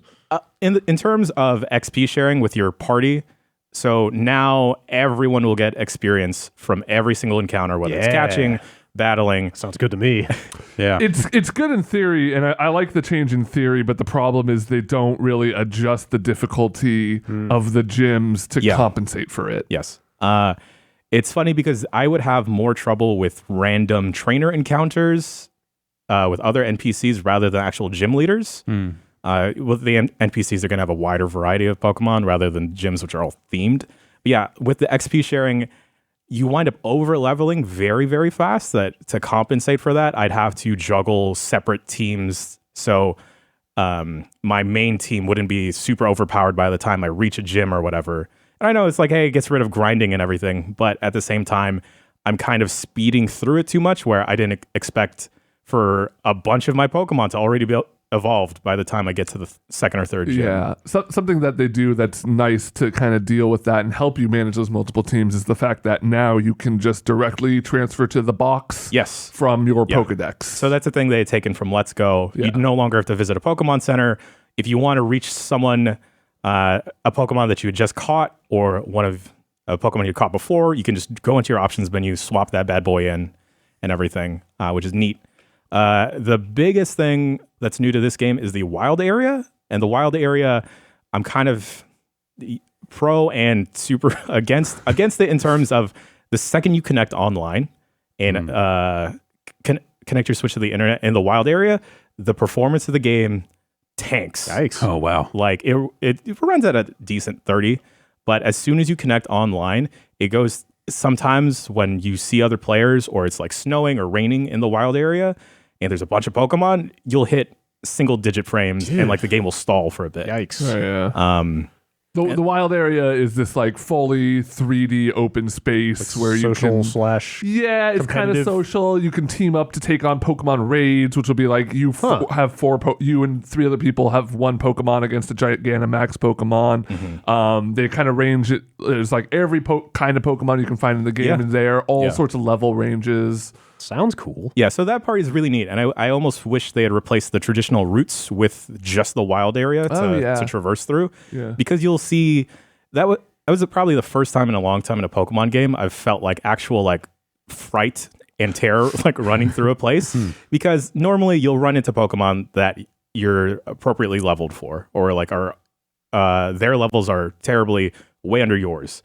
But here you'll come across like, oh crap, that's a herd of Machokes, and they're all running towards me. It's a bunch of They're all just buff running at you, gray dudes. flexing. Yeah, and then like you'll enter an encounter with them, and they'll be like 30 levels ahead of you, and you can't catch them, so you have to run away. But sometimes you can't run away; that they just beat up your whole team. So Machokes move in herds is what you're saying? I would say like it was almost a murder of Machokes. That the wild area to me, it hit that kind of. So, I mean, something that Pokemon players our age, something that people who like got into Pokemon as a kid, as a teen, is always that promise of like, one day there's going to be a Pokemon game that's just like the world. Yeah. Like the Pokemon game that's existed in your head, the idea of just like, okay, this is just a Game Boy with just like, this little Pikachu goes over here, goes, and then the other and thing like disappears. the level design is kind of a series of hallways with some puzzles in between and stuff. But like I totally get what you're saying, but it almost feels like people talking about the promised land. It's like you're dreaming of totally entering the kingdom kind of heaven or something. What Breath of the Wild was, right? Like you're playing like one of the first Zeldas, and you're just imagining like, wow, imagine if like that sprite was a whole fucking cliff face you could climb. Imagine if I could see a mountain and go there. Yeah. Whoa, someday. But this wild area is kind of the closest it's ever gotten to that feeling for me. And like there's the weather changes and everything, and like the types of Pokemon you can find in those regions change depending on the weather, depending on the time you get there and everything. And the raids are really nice because you can wind up catching Pokemon that are actually pretty difficult to find or evolve into and everything. It's funny because when you connect to the internet, you will see random players just zooming around on their bikes or running around. Throughout the entire game or just in that one spot? Just in the wild area. Okay. And is the wild area like a separate mode from the menu, or is it integrated into the... It's a different region. Yeah. Okay. So it is kind of siloed off? Yeah. Okay. And then already I'll find people not necessarily breaking, but exploiting the game because they have found specific dens. Dens are where you access the raids, which are like random beacons in the world. But they'll access specific dens and keep spawning a Pokemon in there so they can find a specific one. And like the rarity chances are tied to specific dens or whatever. All right, so now so they're just shooting into the loot cave. Exactly. The Pokemon cave. Yeah. They're looking for the Dittos. Yeah, got it. And like that part's been really neat. The story is very basic. It's very hit or miss. Your rival is very overpsyched about his undefeated brother that's the champion. One of the most annoying video game like rival slash. I wouldn't even call him a rival. Yeah, I understand them maybe wanting to get away from like actually like having rivals like Gary was and stuff, because make it a little more kid friendly. Like your rival is just like your neighbor kid, whose older brother is the best Pokemon trainer, and so that's kind of how you get into it. Not anymore. But like this kid is always like.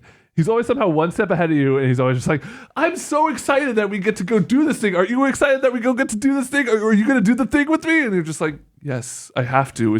It's literally the next objective. I'm going to catch them all. Yeah. I mean, all I'm going to with an beat you asterisk. and eventually probably your brother. I'm only on like the second gym, but I've got a feeling that I'm going to fight that dude's Charizard at some point. And I took it down. And I gotta say, the newer designs of the Pokemon I actually enjoy a lot. I like the newer ones they've added. Like some of the big pile of coal. Yes. Oh, dude. What's that one called? Colmar. I don't know. God, when it the third evolution is like Colossus or something. Great. And it's just a pile of coal. That looks like a dinosaur. Pile. It's great, man. Some of the evolution Pokemon, when it gets into inanimate objects as characters, is when it really starts weirding me out. Yeah. They just slap eyes on. Like, okay, what do we got? Like an ice cream cone, a pile of sand, a pile of coal, a pile of sand. I'm talking like exclusively in this one. Oh, okay. Like what is a coughing? It's a corgi. A coughing is like a cool, unique. But what is it? Like what is that object? What is is it a gas? Some kind of gas bag? Like what is? I think it's like what would coughing taste like? A hard. Is it a plant? Is it a? He's a mineral fly. He's okay. like a, looks like a mineral. landmine. Yeah. Emits smoke. Yeah. Okay. Looks sick. Okay. Jeff's and also favorite Pokemon. looks sick. Like electric mouse, I get it. You know? Yeah, sure. But what about an electric corgi, Brad? Yeah. What about a Yamper? Mr. Mime? I love Yamper. Yo, okay, Mr. Mime. Oh boy, here we go. Jan has his hand in the air. I hate Mr. Mime. Like Mr. Mime. like now or forever? Forever. Because of what he did to Ash's mother. Exactly. Ruined a lovely home. Ash's mother. Never mind. In the movie, also Detective Pikachu, terrifying. I didn't like seeing the texture of his skin. Anyway. Best scene though. Mr. Mime, the Galarian form, because ever since Gen 7, they've introduced regional varieties of Pokemon. Mm-hmm. They've introduced a Galarian Mr. Mime and then given him a third evolution and called him Mr. Rhyme, and he tap dances. He has a fun mustache and a bowler hat. It's great. I'm back on the mime train. Mr. Rhyme, but he wears a bowler hat and he tap dances. I feel like that's a missed opportunity for what I want Mr. Rhyme to do. I want just the dookie rope chains, fucking Kangol. Oh, yeah. There's an NPC with I want a different chain. regional, like next Gen 9, whatever region they're in, I want all these Pokemon to be. Game Freak definitely doesn't have a history of like very shaky racial. Yeah, of course. I really like Galarian Meowth. Galarian Meowth is funny, and then when it evolves into a Berserker because it's a cat, it's great. Galarians, what's that game? Was that a Dreamcast RPG? Oh yeah, it's like Is that Dreamcast or the PS1? Somewhere in that. Galarians, something special. Galarians. But the thing that's always bugged me is that having to farm for Pokemon and like breed them constantly to try and get the appropriate nature so they'd be good competitively. And that's always been a bummer because like, okay, I got to wait for these 2 Pokemon to do it, grab their egg, run around, wait for it to hatch. Oh, it's a bad one. Fuck it. Make them do it again, et cetera, until you find the one you want. But post-game, once you get to the battle tower, and the battle tower is just like a gauntlet against NPCs, you can earn, or you can start to buy an item called mints. And mints will straight up just change the nature of your Pokemon. So then you could get really great ones right off the bat when you start with them. And that's been really fucking neat. And the other thing that's really cool with the battle tower and then with competitive Pokemon is you can rent a team. So if you don't necessarily want to put in the work to build a team of your own, or you want to try a specific build, because there's a bunch of like different like mins and maxes of like, okay, this is my play style of like with water Pokemon, which will affect each other, versus like, hey, this is a trick room team, or like a whatever. You can rent a team to try it out, or put up your own team for other people to try out, which is actually pretty fudging neat to kind of get around the whole thing of like picking individual Pokemon and like changing their stats or specific moves. And also to fucking pick moves has been streamlined, because in Let's Go Pikachu and Eevee, you needed a specific item, which they didn't give you a lot of, to remember an old move. Here, you can just go to a dude in a Pokemon Center. It's like, yo, help my Pokemon remember this shit. Tight. All right, now we're going to battle. Yeah. It's great. Yeah. But yeah, some of the technical stuff it's a little, it's not a little bit of a bummer. It's a lot of bit of a bummer when you're running around the wild area and stuff. There's also a moment during like one of the cutscenes where everything for the most part has been animated. This specific one, and I couldn't tell why it was this specific one, was just a bunch of still pictures. Weird. Yeah. And it's not a deal breaker per se, but I guess after playing Fire Emblem on the Switch, I had expected voice acting for whatever reason. Yeah. Wow. Actually, now that you pointed it out, I hadn't even noticed it, but that would have carried this, even if it's not everyone. Like even if it's just like Hop and Leon and the train or the if gym it's just like the leaders. cinematics in between or the interactions or whatever. Because there's a gym leader where his whole shtick is like he's a rock singer, and then there's a part where he screams into his mic, and then for it to be pretty silent kind of takes away from the impact of that. Even just some like vocal affectations of like would have been welcomed at least. And it especially sticks out because the music in that game is phenomenal. It rips. It's really good. It's like, I mean, I've only played a few Pokemons, but it's the best it's ever been. IMO. Like we specifically shouted out the theme that plays during gym battles. Yeah. It's kind of got like, so all the gym battles in the game take place in these big coliseums. They look like kind of like soccer arenas. Yeah. Because it's in like a fictional UK. Fake UK, yeah. And the song that plays kind of like when this thing starts amping up, it almost has like a Kerncraft kind of like thing of like people like cheering along. Okay, There's like fake vuvuzelas in it and stuff. Like they lean into it in a cool way. Yeah. And then I don't know, like a lot of people are poo-pooing on like the Dynamaxing because they got rid of Z moves and Mega Evolutions. But I feel like this is a good alternative to it because Dynamaxing, Gigantamaxing only lasts for 3 turns rather than the full like the rest of the fight. The rest of the fight. So you can actually kind of cater around that and everything. I haven't got the chance to pop online too much just yet, but it's been okay. it's a little awkward trying to link up with friends to do a raid or to do a specific trade. I will say though. Oh, I got it. Speaking of, we got to trade later. Tell me what you want. You want a Farfetch? Yo, I gotta Farfetch is evolve back in this game. my rock and rolla, or no, whatever he is after. Acerola.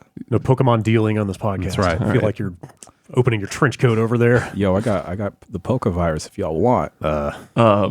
Yeah, you want that Grookey to have some Poke virus? I got you. Son. Yeah. It's getting very uncomfortable. Sure, give me that Grookey. That All right, sounds very positive overall. Yeah, I like it. Yeah. I've seen like a bunch of people kind of like 180 on the game of people saying After like they got it in their hands. after they actually got it in their hands. I've seen like a lot of threads on Reddit and like Twitter, people just being like, "Well, I wasn't gonna get the game, but I got a copy as a gift, and it's okay." I mean, it's not to excuse like the fucking what seems like shortcuts that Game Freak has taken and everything. Yeah. Maybe if they make another version next year, some of that shit will be included. I was going to say, is there much of a chance of that? Haven't they kind of been like one iteration per platform for a while? They've done like a second, Right. like kind of like a best of, Yeah. improvement. Oh, that's right. There was more than one on the 3DS, right? Yeah. Okay. Oh yeah. So maybe if that Pokemon gun. Yeah. What? It's the third shield, sword gun. shield. Oh, wow. Good lord, man. but yeah, I mean, what else would you have? Mace. Baton. Yeah. helmet, fist. Pokemon Halberd. helmet. Pokemon helmet. The band, though. Now we're talking. But yo, catch me on the streets fighting y'all. Yeah. I'll fight everyone. You'd be wilding out there in the wild area. Fuck yeah. Oh, last thing, Okay. you can make curry in the game. Yeah. All right. Delicious. It's a fun little mini game. It reminds me You of got- making poffins in Diamond and Pearl. That's exciting. Have you gotten anything? What's your highest rating? Yo, I made this sour apple curry that when I saw the picture, it looked gross, but my Pokemon loved it. That sounds like that could be really good. Yeah. I've never gotten above a Wobbuffet. Nice. There's this one Pokemon that looks like a butt on its face, but it's really cute. What's it called? Snom. Sorry, what? It's like snow, but with an M. Snom. Okay. Snum. And to evolve, you have to be best friends with it. It became my best friend. Done. Oh, I really like the there's a milk Pokemon, and to evolve it, you have to spin around a bunch like you're churning it. And you have to give it a sweet Does treat. it turn into butter? Whipped cream. Okay. Okay. Sure. It's great. All right. Great. Raise a barn later. Yeah. I played through the entirety of Star Wars Jedi: Fallen Order.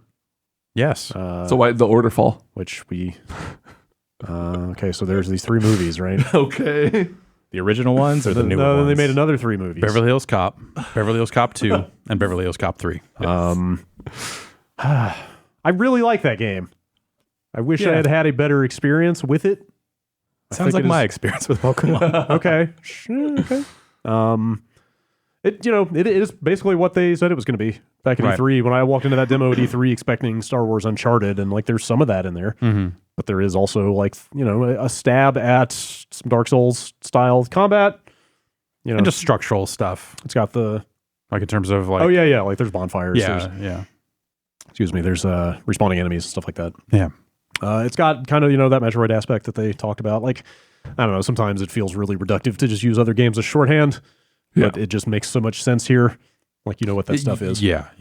I really enjoyed the story in that thing. Like, it finishes strong. It opens strong and it finishes stronger than it opens. Like, Where in the timeline is this supposed to It's like take 5 place? years after the end of the prequels. Oh, okay. So, like, enough time for the Empire to really have fully kind of, Gotcha. So before Rogue One. 'Cause that's way before that. Okay. I have no idea how many years are between. I think it's like 20 years between. The difference between baby Luke and adult Luke. Yeah.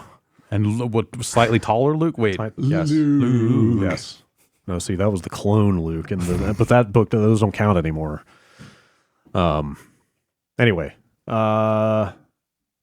yeah, it's a good game. All right, great. Like I mean, well, so a quick look at review on the site. Like I'm trying. Why to, is his name Cal Lightsaber? trying not to- Why did they write that on that menu? When we sat down to record the I quick know. look, you Yes. paused it and I looked at it and said, Yes, the ability list. why does it just say It Cal just says Lightsaber? Cal and the name of the highlighted I mean, that ability. might as IDs. well be his actual name. Yeah, more or less. But does it ever say anything different? Do you ever equip a different weapon and it will say when like you scroll through those okay. abilities, it says whatever ability you've got highlighted. Cal the Force. So Yeah. so it can also say like Cal Force Push. oh fucking great. Does he ever get into a zone per se? No. Thanks, Ben. That's just a slightly weird menu design thing. That doesn't actually mean anything. Jeff is still recovering. Go on. Okay. I mean, there's a quick look at a review on the site. Like, I'm trying to not just repeat everything I said in those things. If you want like really exhaustive, Extreme technical issues. Yeah, it's got or major- a ton of little technical issues. yeah. It's more like it's not any one huge. Well, the stuttering stuff, which seems to Yeah. be common to all platforms. Like you played a good bit of it on. Yeah, I started it on PC Yeah. and at some point was like, this is a bad idea. Like I shouldn't play this game. I turned it off and said, I am literally going to give this game some time to get finished and run better. I think that's the like, thing. I wasn't dying to play it anyway. Yeah. Like I'm not a big Star Wars guy, but I was like, this looks cool. I like what Respawn does. Yeah. I want to see this, but not yet. They wrote a really like entertaining and like fairly touching story. A lot of good supporting characters. Like there's a lot of depth to most of them. Like even the villain. I liked the opening. I liked the opening of that game. So like the first like 20-30 minutes of that game is like incredibly impressive just from a kind of presentational standpoint. Yeah. Like that dream sequence that you see, that kind of like you look at that and go like, oh right, they made Titanfall. It had that one bit in it that did this sort of thing. Yeah. That was similar to this. You go like, right, it's of kind of course, similar yes. to it's kind of like similar to that. Yeah, where it's like, wow, they've got some really creative, clever ideas about like not just how to tell the story, but how to use their engine to do things that you don't It's not expect. even their engine. This is Well, or not, yeah, but yes, the yes. tech the game Yeah. runs. What I mean is like I'm trying to talk around these specific tricks that they use for people. There's that haven't cool seen it. visual tricks in that game. Visual tricks and like kind of shifting environments in ways that you haven't really seen or I or haven't. you usually don't see in a lot of games. I mean, Control does plenty of it. I could but- describe an example in one sentence. I'm just sort of trying to preserve the surprise for people that haven't seen the stuff. But they do way more with that stuff later on in the game, and like in some really impressive ways that really drive home like some of the themes of the story that they're going for. I have a question. Yes. How is the flipping around with a lightsaber fighting guys It's okay. force power? It's pretty good. Does it make you feel like a Jedi? I mean, if you're one of the people who thinks that like having to hit a guy Okay, 5 or 6 times with a lightsaber to kill them is like if that's already going to break your immersion, then no. Yeah. Like it's just a sword. Right. I've seen people refer to it as like a light wiffle bat, which like I kind of get. I mean, the combat it's got the lock on of Dark Souls, but you're attacking with the face buttons. There's only one real basic attack button. Like there are heavier moves, but those burn force meters, so it's not like you've got a range of like light and heavy and stuff like that. Okay, you're not like doing DMC combos or anything. Not really, no. I mean, you can combo stuff together, but it's much more of a like you build up force by attacking people and then you cash it in to do some of the heavier moves. So it's like there's not that much technique there. I thought you built up force by getting the right kind of weird blood cells. There's that. I guess there's that too.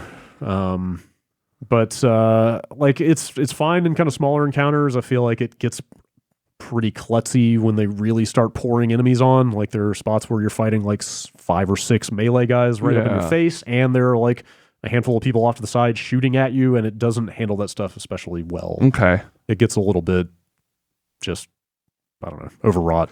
Watching you fight like a group of stormtroopers was kind of cool. That moment looked a lot like watching, Jedi fight stormtroopers, but then like against larger creatures and stuff, it's a lot more. It's like, oh, this is a video game. This looks like a video game. This looks like Dark Souls or whatever. Break down their meter, get a few hits in. Break down their meter again, get a few more hits in. Dodge to the right around their big unblockable attacks and hit them while they're recovering from the animation. Yeah, stuff like that for sure. It's a pretty linear game. Like you get through the intro, you get to the first kind of little tutorial planet, which you can't do nearly everything on. Like the maps all have like a percentage of like, here's how much of this planet you found, here's how many of the secrets. And like, it's clear at that point, like, oh, I'm going to come back to this planet. Right. Like I haven't seen nearly everything here. And then they're like, oh, there's 2 planets you can go to right now. You can go to either one you want. Like it's all up to you. And then if you go to the one that doesn't have the objective indicator on it, before you even get off the ship, one of the characters is like, hey, just in case you feel like you're not ready here, you can leave and we can come back later. Like it seems very like softly trying to funnel you toward like the technically actual, open, but you might not have the ability might find like to one get chest anything there. Yeah. And on one level, it's kind of cool that they play around with that stuff, because if you go to the planet that's not the next like story destination, you meet two major NPCs, like two major supporting characters, like almost right off the bat. It's just that you hit a wall like 30 minutes into that planet where it's like, well, I clearly don't have the ability to do this. Right. But it's interesting that they let you see that, I think. Because these are characters whose like arcs are not going to come to fruition for 15 or 20 hours of game. So like it's interesting that they at least sort of give you a little bit of flexibility there, even if like I think it's really not worth your time to go off the beaten path too much early on until you've got a bunch of force powers. Speaking of the map stuff, I really like, just really quick, what they did with the straight up like, this door in your mini map is green. That means you can go there. This one is red. That means you cannot go there. It's so exhaustively annotated. Like, like it's all color coded on the map exactly. It's very what you can anti-Souls. Yeah, totally. Like, I mean, they literally highlight just routes that you haven't taken that you should go check out on the map. Like, it practically leads you by the hand, all that stuff. And like, I was fine with that because I was into the story enough that I just wanted to see it through. But a lot of the stuff that there is off to the side to find is just like I enjoyed going around and getting that stuff. It's just mostly really basic, kind of meaningless collectibles. Well, it's like here's another lightsaber part, right? Right. That's not even that doesn't even necessarily do a gameplay thing. No. Like, you can customize like every piece of your lightsaber. Yeah, but you can barely see that in gameplay because it's very small. Can you change the color? Yes. Oh. There's a bunch of different costumes to unlock, but it's all just cosmetic. Like, I enjoyed going back and getting that stuff, but I feel like I've seen a lot of people as the weekend has progressed who seem to appreciate that stuff a lot less. I think, like as part of a wider variety of content, maybe that makes more sense, like in terms of just like collectible or side content. But to, if like at the end of every side door is just another lightsaber piece or cosmetic thing, it's like, all right. I mean, there's a bunch of little like kind of snippets of lore and like some environmental storytelling kind of stuff. You'll get like little voiceover, echoey flashback type stuff about like, oh, here's what happened here before you got here. Okay. So like you're getting some context, but like you could basically ignore most of the side collectible stuff and get the bulk of what there is to get out of that game. Yeah. But there are a couple spots, like there's one spot in particular that was like, it was just another pathway on the map. Like it didn't look like it. I was like, okay, there's probably one collectible behind that. And I went there and it actually spooled out into this like hour-long sequence of going through this crashed ship with like a bunch of its own unique like puzzles, and it was like kind of a lot of content to hide behind what is this very innocent little like choke point. Like it was like so like that, and like going to some of the planets out of order and stuff is kind of an interesting way I feel like to play around with like sequence and linearity in that game. There are upgrades. I thought this. Is it okay to talk about like the types of lightsabers you get and stuff? Sure, yeah. I don't know what constitutes a spoiler at this point on the internet. Whatever. Colors of lightsabers, actually. Okay. Can I get orange? Not that I saw. Actually. What? Can you get a white one? Kinda. Okay. Kinda. Wow. There's one that's cyan that looks a lot like from the original movie. Okay. That is kind of borderline just white. Okay. There's a little bit of a bluish tinge to it. Anyway, like there are major combat upgrades and like progression upgrades, like, the Scomp Link, the thing that lets your little robot buddy like hack locked doors and stuff. Scomp. Scomp. There's a lot of that stuff that you can get at multiple points in the game. Like they will eventually just give it to you as part of finishing the story if you don't find it earlier, but apparently like there are more of those than I realized. Like I found a major lightsaber upgrade that apparently you get later on, right before a boss fight that you have to do. But I just went and found it on a different planet early. And like, I think it's kind of cool that they sprinkle stuff like that around. If you've got the initiative to go back and look around, like you can actually be rewarded in some cases. Yeah, that stuff's cool. It's neat to see them play around with that stuff. So I really enjoyed the game overall. Like I really couldn't put it down at a certain point. It's just that it's got so many little rough spots around the edges, from the performance to... Well, like, just kind like of scripting and AI issues. Like it's every enemies just T-posing, like and every little thing that you say about it sounds nitpicky in a vacuum. It's just that the list keeps going, Right. And it all just kind of adds up to just sort of It's like you're guaranteed to see something. Yeah, and I saw people posting like little clips on Twitter over the weekend or describing on forums like other issues that I didn't even see. It just seems like it just needed more time. Yeah. And I hope they give it to it. Yeah, they said that they're working on some performance they stuff. said they've got at least one more patch in the works. I hope more than that is forthcoming because I think Unless the game. it's a perfect patch and they're done. Yeah, who knows? who knows? Yeah. Who knows? I think it is definitely one of the better Star Wars games in a very long time. Notwithstanding all the stuff that. How do you think it just needs holds to be up fixed compared about it. to like Force Jedi Unleashed Academy? stuff? Oh. Wow, I forgot Force about Unleashed Force 2 Unleashed. is like not a good game. Like it is incredibly bare bones. Yeah, It's bad. but it's still, I don't remember it as being bad. I remember both of them being like Well, kind of fine. I mean, I've heard Was 2 the one that started where you started as Darth Vader and stomped around and fucking murdered a bunch of dudes? yeah. was that 2? Or was I that say one? that's Is that 2. 2? You know, I think I reviewed 2. I would maybe it's not accurate to say that it's a bad game so much Yeah. as it's incredibly thin.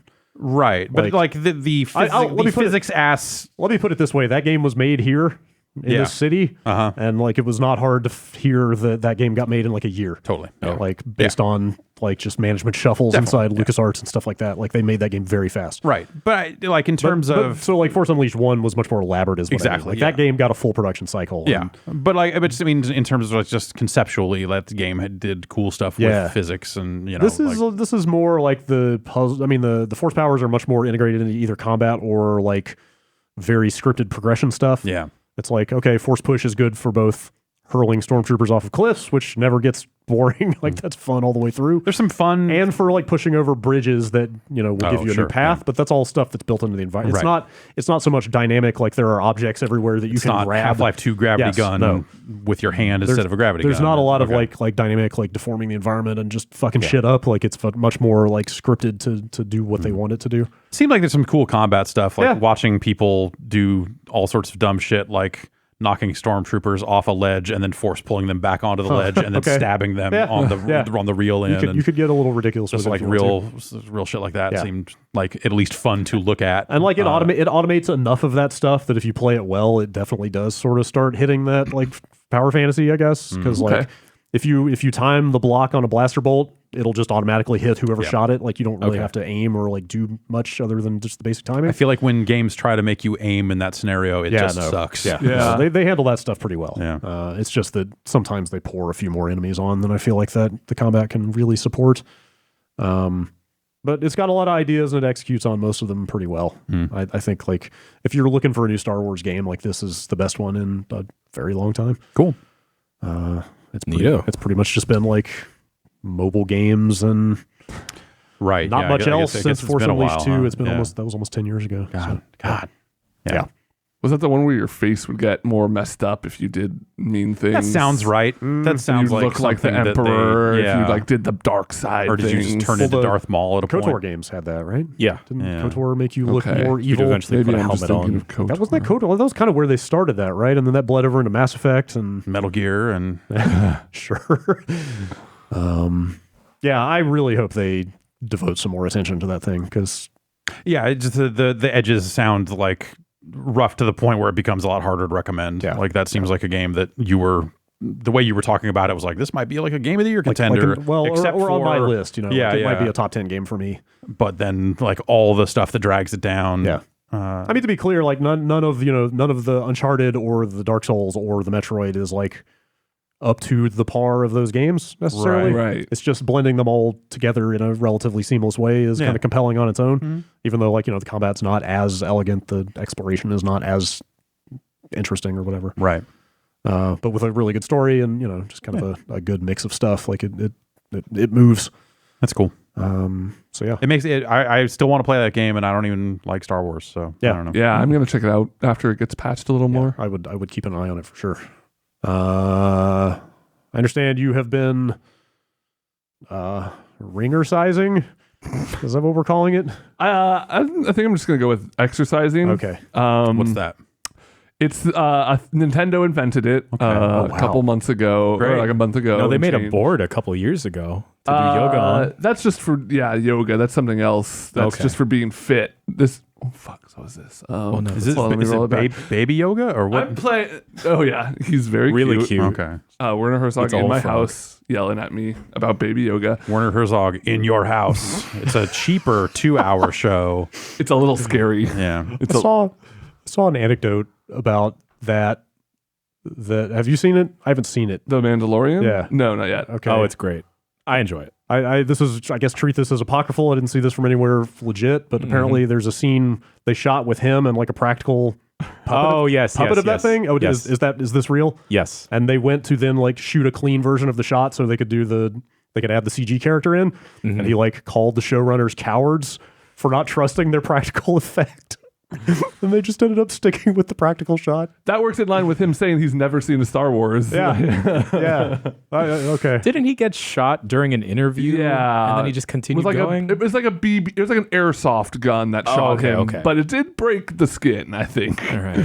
I love that guy. Met him. Big fan. He's a big fan of the site. Would you say he's very fit? Like he does a bunch of exercises? He looks all right for a man who I assume is in his 60s. Okay. And I'm looking to look at least 60 again with Ring Fit Adventures. Trying to look at least as good as Werner Herzog. Yeah, that's right. That's what it says on the back of the box. Yeah, I picked up a Ring Fit. Like 2 weeks ago at this point, and I've played it almost every day since, and I love it. Really? I love it. Okay. I can't stop thinking about it. I mean, I know it's like cheating, right? Because the runner's high, like, you know, when you're working out, you're hitting endorphins that make you like live life better. And so I'm probably like enjoying this game way more than I would. That's why I kick my legs whenever I play video games. I'm always You're just like kind of doing a little stomping. Just stomping. Yeah. Unless it's a bad game, then you're just stomping for other reasons. Different reason. Same stomp, different reason. How much do you guys know about Ring Fit? Not a ton. I mean, I guess my biggest question is like, is it really exercise forward? I mean, are they like literally saying like, hey, you'll probably burn X number of calories doing this? I can tell you, is it more of a game or is it more of like an exercise, like a fitness aid? It really blends the two really well. I can tell you, I've done two. Like they monitor what you do during the day. They monitor what you do over all time, and that includes the exercises. That includes how much you're running. That includes prospective calories burned. Like you enter your weight at the beginning, and it uses that to determine how many calories you're burning, which isn't always going to be a perfect it's just science. kind of a guideline, right? Like at this point, I know I've done 200 squats just because it's like monitoring that stuff. So the way it works is, there's other modes, but the main mode is like this adventure mode, and the controller itself is this big. There's a big ring. Which is, you can like push in on it. It's there's some flex to it. Some kind of resistance type it's like stuff. a hard plastic with like soft foam handles, and then a leg strap.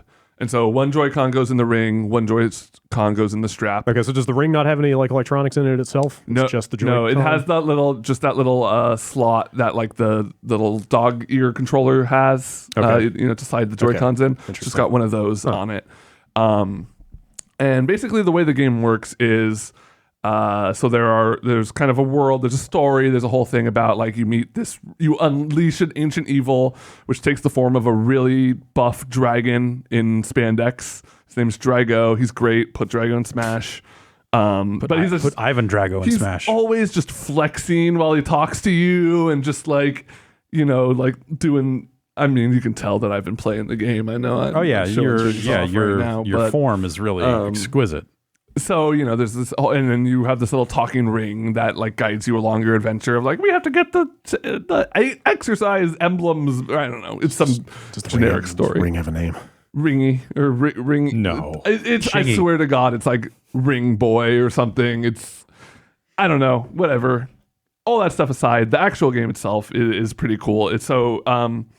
Most of the levels are big, long levels where you are like running to move your character along. There's kind of two speeds at which you can move at, where you're either just kind of very lightly jogging or dashing, and that's you're jogging fast enough, and that's pretty much taking what's happening with your leg and the leg strap into consideration. And as you run, you can like push in on the ring con to blow air out or pull to suck air in. This can suck in coins and stuff. You're like grabbing items and stuff throughout the world. There's like 3 golden coins in every level that you have to like grab if you want to unlock stuff. And then the game part of it is there are enemies placed throughout the world, and you encounter them, and it kind of enters like a turn-based RPG almost. And at this point, you have like 6 exercises that are your attacks. And they're kind of split up into 3 categories. There's core strength, which are going to be a lot of yoga moves, a lot of just like, there's like Yoga Fire and Yoga Flame, that sort of stuff. more like warrior pose, downward dog. I did a lot of downward dog. So you need some room around you. Is what you're saying. Yeah, there's like a guide at the beginning that's like, make sure you have like it's like the old days of Wii, right? Yeah. Where it's just like make sure you've got room to swing your arms. Is that about it? You're not going to be like running around in a space? No, you run swinging in place. Okay. And then, in fact, if you don't want to run, there's like a silent mode. They say for apartments and stuff where you can just do squats as the equivalent, which seems like way more of murder. Yeah. Wait a minute. And then, so you're doing these moves against the enemies. Each move type, so like there's like legs, core, and upper body. The upper body stuff is a lot of like repeated presses in on the Joy-Con. Like an overhead press, an abdominal press.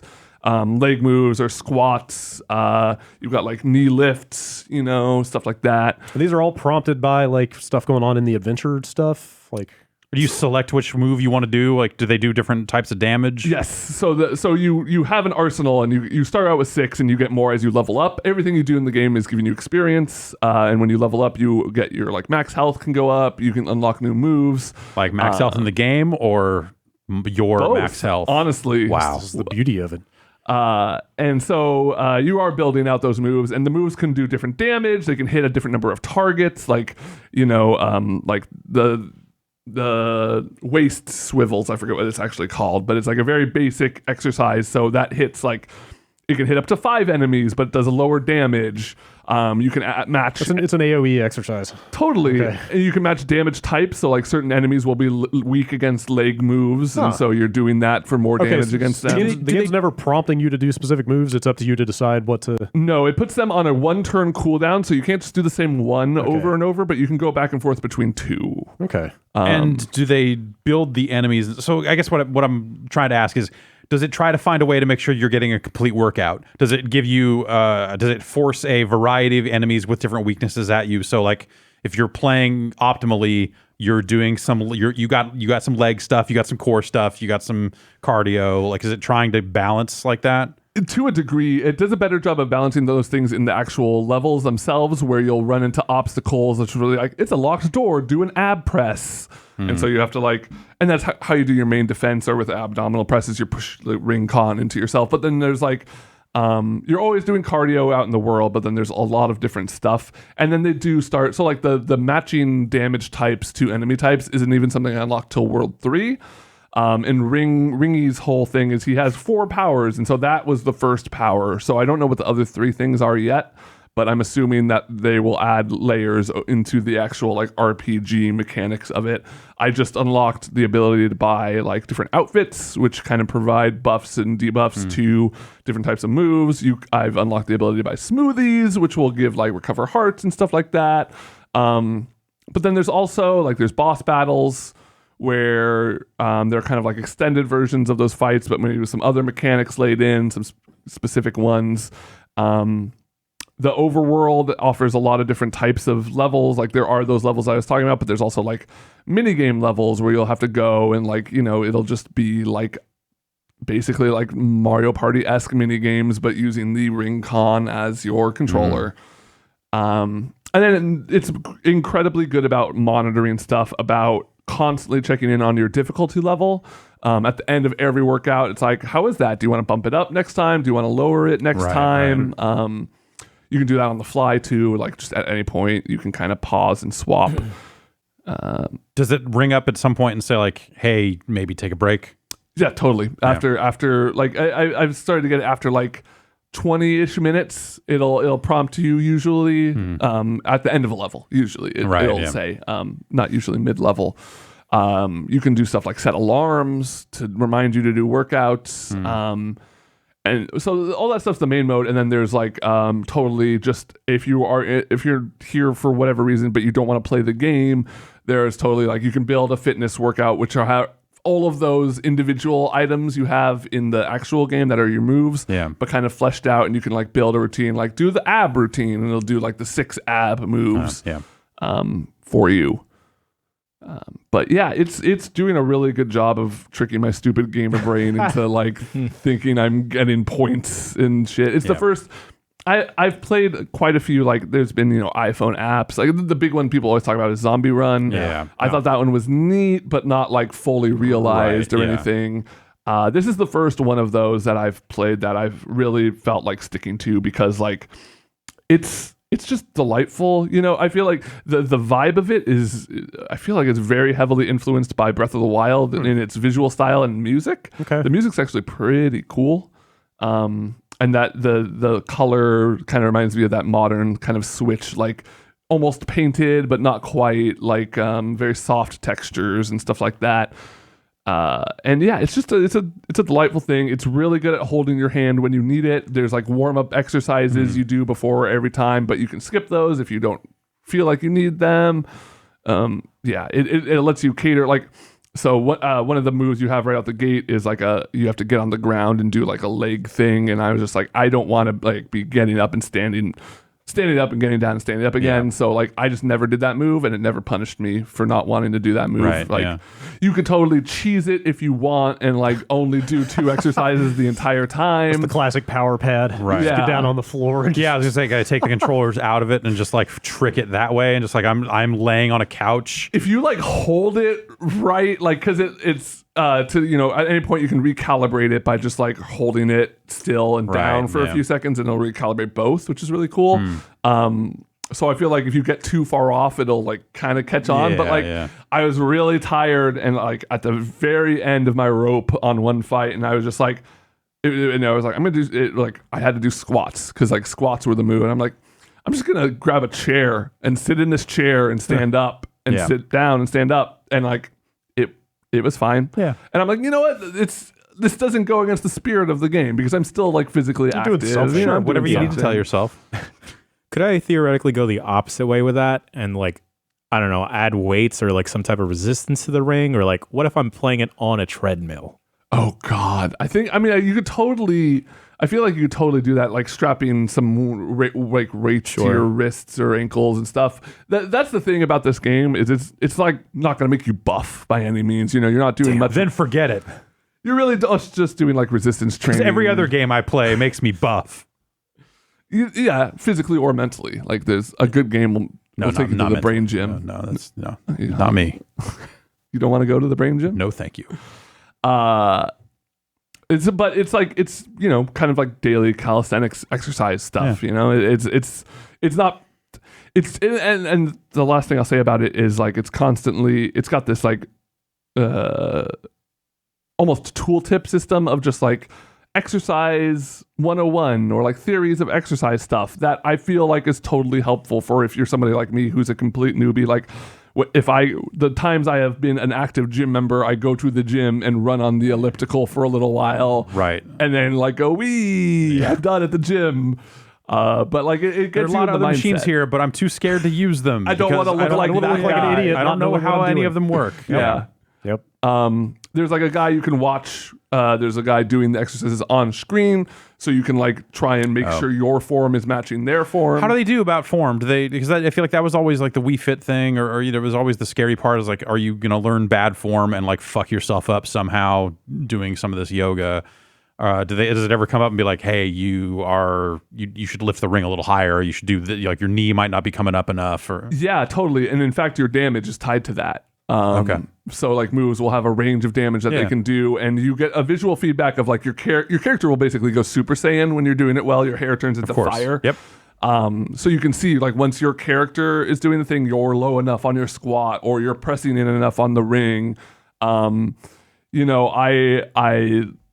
asked somebody who I like asked my, let's say, physical trainer to watch me while I was playing and so like observe my form and see if it was matching the thing, and it was like like 80%, let's say. Yeah. And I'm like, okay, that's like good enough that you can do that, but getting that visual feedback, and then the ring will be like, go a little lower next time. He talks like that. Great. Oh man, I'm out. How much is this thing? 80? $80 will get you the controllers and the game itself. I've heard it's really long too. Like there's a lot of meat to it. Yeah, like you've got me half tempted to go pick one up. Like the biggest question I have is, and this probably varies for everybody, but like, does it feel like something that after you finish this adventure mode, you're going to keep coming back to consistently? That's a good question. I wonder if there's some sort of like new game plus or you know some sort of mode to keep you. Maybe they're going to put out other software for it or like something that you'd like to think Nintendo would support its weird hardware, but I feel like they've not had a great track record with that as of late. Yeah, but like I guess that I don't know. Maybe that really just gets to the like inherent weakness of like gamifying exercise. Is that like once you get bored of the game thing, you're probably likely to kind of fall off from the habit, right? Yeah, I'm wondering if at that point, like, what do you just like join a gym? You know, it's like after you like play enough of it, you're like, oh, I can do this, but it's not a video game. What? Holy, forget it. cow. I'm out. You've been out like 6 times. I never counted you back in. All right. We'll just assume I at some point thought about getting back in. All right. Like, nope. The thing sounds cool. It does sound cool. I'm tempted. Yeah. I'm tempted. Everyone I've talked to who've gotten their hands on it really enjoy it, and it's like it'll sneak up on you. I got real sweaty on that first day of just being like, oh, okay, yeah, actually, I wasn't ready for this. I need to bump this difficulty down a few levels. Huh. Okay. Interesting. That sounds cool. Yeah. All right. I think we could probably talk for a million years about video games here, but there's a lot of news to talk about. I finished Outer Worlds. Oh shit! Right. Breaking news. Yeah. I mean, I started playing Control. If we want to just sit here for another 5 hours. Control's a very good game. Does it kind of take a little while to get going? Yes. Okay. I'm the only person who thinks that in the world. But also super feel like it is a little bit of a slow start. Like, I feel like I'm not intrigued by what's going on. Like it's not that there aren't a lot of like some hooks. Yeah. But it's a pretty slow burn, I feel like, to start paying off on any of that stuff. From the moment when she walked in and there was no one at the front desk, I was on board. Really? I was just I need to know what happens. I mean, that's one of those hooks, for sure. Yeah. It's just that, like... But yeah, it eases you into it, for sure. I think the very last thing I saw was her talking about the presence in her head or whatever to the other lady, like telling her and giving it a name and stuff. Yeah. It's like, all right, now you're starting to fill in some blanks. Right. Yeah. I think I mean more just in terms of what you're doing as a video game. Yeah. Like, it is... I can't think of anything particularly like innovative about the way you play it that I've seen. Because at this point, you probably only have like 2 powers. I just got the 3rd gun form, and I've got telekinesis, like the throw. Shield. I don't maybe? have. I just got the side mission that I kind of like that they sort of telegraph. If you read the like redacted reports on the objects of power, you kind of get a sense of what you're going to get from them. Yeah. And like it's obvious from the safe that I'm going to get some kind of shield, but I haven't found it yet. Yeah. It is just it's a 3rd-person shooter with some physics powers. Like it's much more about the presentation and the atmosphere, and like that stuff is very impressive. And once it really picked up for me once it starts to get a little more challenging, once you start having less cover to rely on and you start having to use those powers in really creative ways. I feel like I'm getting to that point where they're kind of laying the combat on pretty thick, and you have to really stay on the move and throw stuff a lot, which is cool.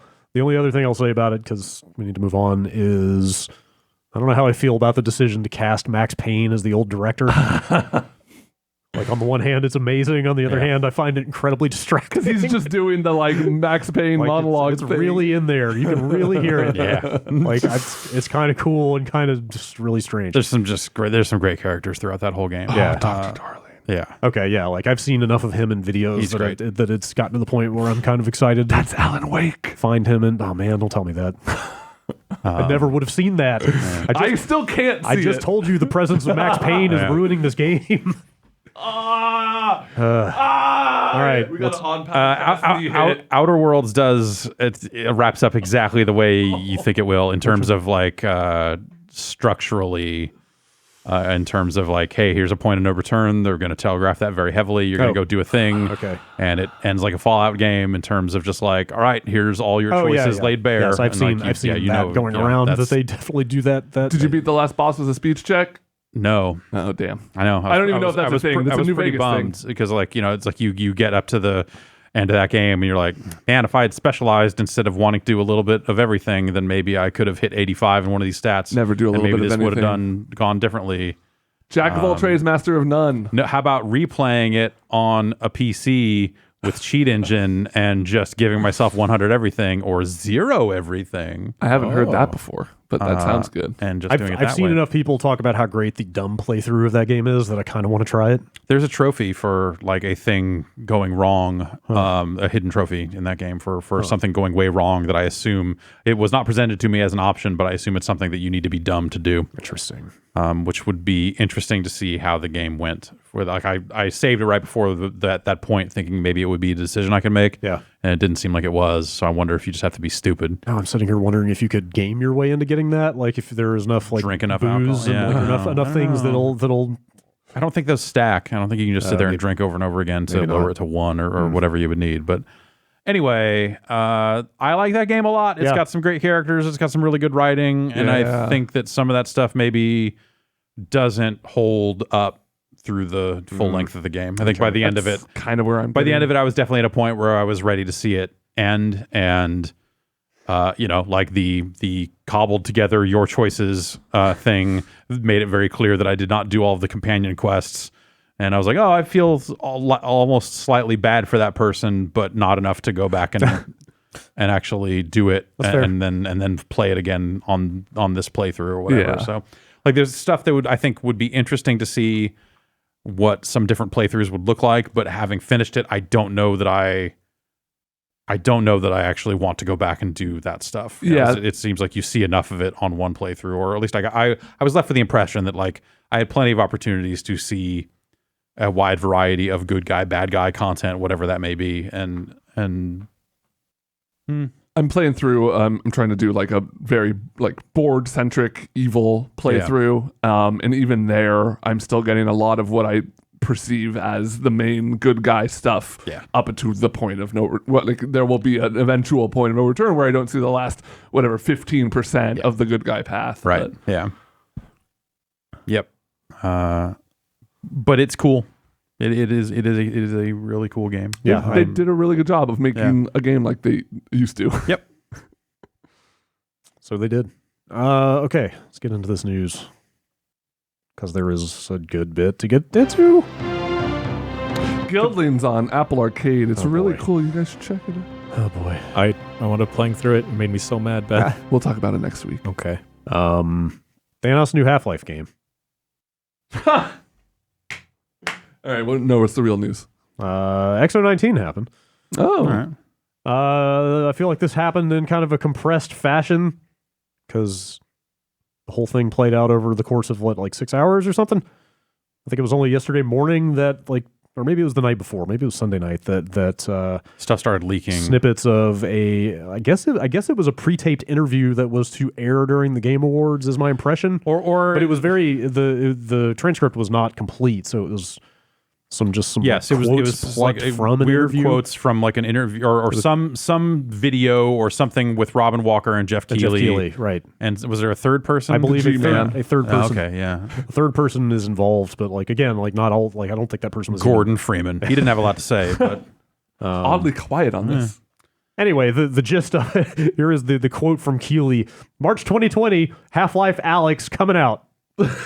That's the quote from this interview. Doesn't get a lot less definitive than that. yeah. But so I don't know if this video is something that is going to be, because they're announcing this game Thursday. Thursday at 10 a.m. But so I wonder if this video was for that, and it was like, okay, Keighley's got some lineage there with the final hours stuff, and they said that the other part of the transcript implies that he'll be doing a final hours of Half-Life Alyx. Okay. So I wonder if that's the connection, and it's not a Game Award. It never was a Game Awards thing. You mean an announcement? Right? Or if this was Or supposed to be whether- held until December. Yeah. Because when this transcript leaked, it was attached to, hey, this anniversary's coming up. They're going to announce this very soon. Okay. Ahead of not wait for the Game Awards. So I don't know one way or the other where that was destined for. But Yeah. either way, Now we know. Valve just said fuck it. They were like, a few hours later, they were like, all right, let's just tweet this out. We're excited to unveil Half-Life Alyx, our flagship. Valve's news network worked on this story for decades, and they just tweeted it out. Yep, they sure did. Our flagship VR game this Thursday at 10 a.m. Pacific time. So, there's a couple other quotes from this interview if you want to. I mean, this is kind of the most context we can get at the moment. At one point, I guess Keighley must have asked them about the idea of non-VR players being able to play the game. Mm-hmm. The response was, we would love to be delivering a version of this that you could play with a mouse and a keyboard, but like we said, it began as an exploration of VR. So that sounds like a very long-winded way of saying no. Or a long-winded way of VR saying, only. You would hope that if they were going to go in and make what they're calling a flagship VR game, that it's not something you could translate to a mouse and keyboard. If you can, then And then the only other, and again, this is very fragmented and weird, but the other quote about what the game is this. You can see their whole body respond to the situation, panicking, dropping clips on the ground as they fumble their weapons because of zombies in front of them. It's been really fun watching playtests. This just sounds like every other VR game. That's possible. Yeah. Like that, Entirely possible. that sentence just sounds like, okay, that's what VR can do. Yeah, like you apparently down shoot to zombies. the zombie in front of you. Yeah, Games- fucking try to shoot a zombie. Games where you hold a gun and put a clip into them. Yep, Manually. yep. And pull the action You back. watch your hand kind of like vibrate out a little bit. Like, oh no. I mean, with some of the advancement in VR controllers that have been made in the last Definitely. couple of years, like that could still be cool. but- Yeah, that stuff's coming along, and it's only going to get better. Like hand tracking and some of the other stuff that they're looking into these days, like that could eventually be pretty cool. I think the bigger thing to me is that subtitling this with the name of a character, for whatever reason, makes it feel like it might be on the smaller side. Well, flagship VR experience can mean a lot of things, Right. right? Because there's, a lot of VR games are smaller by nature anyway. Right. So, my instant gut reaction to this was like, oh, I wonder what the scope of this actually is. Like, is it Yeah. a 3-hour thing? Is it a 5-hour thing? Like, is it? yeah, or how story driven is it? Right. Is it a horde mode? Is it a, like what? Yeah, I think there's been. It sounds like there'll be some story. How about that? Okay. It's not necessarily just like, hey, just shoot stuff. Right. I saw Rob Zachney from Waypoint floated the idea of this being a VR Lost Coast on Twitter. Right. Which it sounds like the worst case scenario. He didn't say that it is that. It's just pure speculation. But Right. But it does make you think like, oh, maybe this is not Well, I think a full it's $60. I mean, Well, this you is wanna- not Half-Life 3. this is not a 15-hour. No, yeah, and I think there's some implication there about this. Is this a prequel? Is this where is this set in the timeline? All that sort of stuff. Does this address like the would cliffhanger have they to left be a things on at all? prequel, right? With the way episode 2 ends? I mean, she's still around. Like, Okay. I don't remember, might be foggy. honestly. Like I thought it ended with her getting like swooped up. that was her. Does she get? Her father dies at the end of episode 2. Like he's out of the picture. That's Yeah. kind of the big gut punch at Maybe the end of I'm- episode 2. Maybe I'm mistaken. But But I yes, it don't- has been a while. I don't remember what her fate is. She might get abducted or something like that. Okay. I don't remember. But she's not out of the picture. Like she's okay. still alive and so forth. Yeah, so. but does So this it end could up be- it being could be like, set after here's that. Alex and Dog doing stuff, Right. which I feel like the idea of a Half-Life game starring Alex Vance has been something that has been like come up and had been rumored and it's like for fucking forever. Yeah. Forever. Like even back when Valve was still making Half-Life games, I feel like there were ideas kicking around about an Alex game. So I wonder if like this is them making good on some very old ideas in some ways, or how much Okay, from a story perspective, is this making good on old ideas? From a versions of Half-Life 3 they have made over the years, are any of those ideas in this also? I don't know what to believe anymore. Heard so many things. I mean, that was a VR game at one point, right? That was a VR game. What is again? Apparently, Yeah, but now it's not Half-Life 3 anymore. So, or is it? Or how much of that game is in there? Is all of this new? Because like when they were making a VR Half-Life game a while back, presumably, let's say, we were before any of the headsets were on the market. Now you've got a lot of real data. You've got a lot of you've got a lot of successes and failures out there in VR. So you've got a lot to look at when it comes to, okay, what do you want to do to make a quote unquote flagship VR game? And I just wonder how much of the stuff that they thought about back then is still relevant. I feel like that's kind of like the disappointing thing is like actually that quote of fumbling a magazine in front of a zombie, I think is a real bummer, honestly. Yeah. Like looking at it, you just go like, okay, like if there's one thing I'm fucking tired of right now, it's like another VR shooting game. And like movement in VR is what it is. Yeah. It's teleportation. It's free movement, whatever you got. But But it's there's still problems that have not been. it ends up feeling like a elegantly shooting solved. gallery, and there are a fucking billion of them. And if Valve is throwing a ton of money and production value at this thing that makes it bigger and better and crazier, then that can still be cool. I don't think I'm certainly not saying, the book is closed for games with guns and VR, but fuck, man. Like Pistol Whip came out and people were like, this is the most amazing game I've ever played. I'm like, all right, yeah, you took a rhythm. It's like you took a Beat Saber-esque rhythm game, which there are already some of those, and then kind of made it into a shooting game, which there are a billion of those, and now you're heralding it like it's the fucking second coming in VR. Like, what the fuck is wrong with people? I've got some hope. I mean, look at Valve's last 2 releases, and even though Artifact happened, but Artifact could have been boring. That was the least of its problems. Like, I think it was still a very interesting game. They took some risks. They went for it. Underlords, they could have just straight up copied Dota with auto chess, which they did at the beginning, but then turned it into a completely different game through time.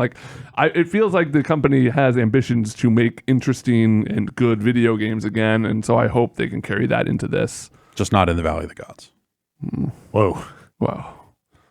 Apparently that was not an interesting video game. Yeah, I mean, I didn't say it. I'm not going to say it. Yeah, man, I don't know. Sure, they should make video games, right? Yeah, they should make it. They should make a new Half-Life. They've made some good Why ones. not? Left 4 Dead 2, hell of a video game. Why not? I would have thought that a Left 4 Dead 3 VR game would have happened. Total sense to me. Would have happened by now. That's the one that I figured was kind of the no-brainer, especially in the wake of an Arizona Sunshine or stuff stuff like that. That was.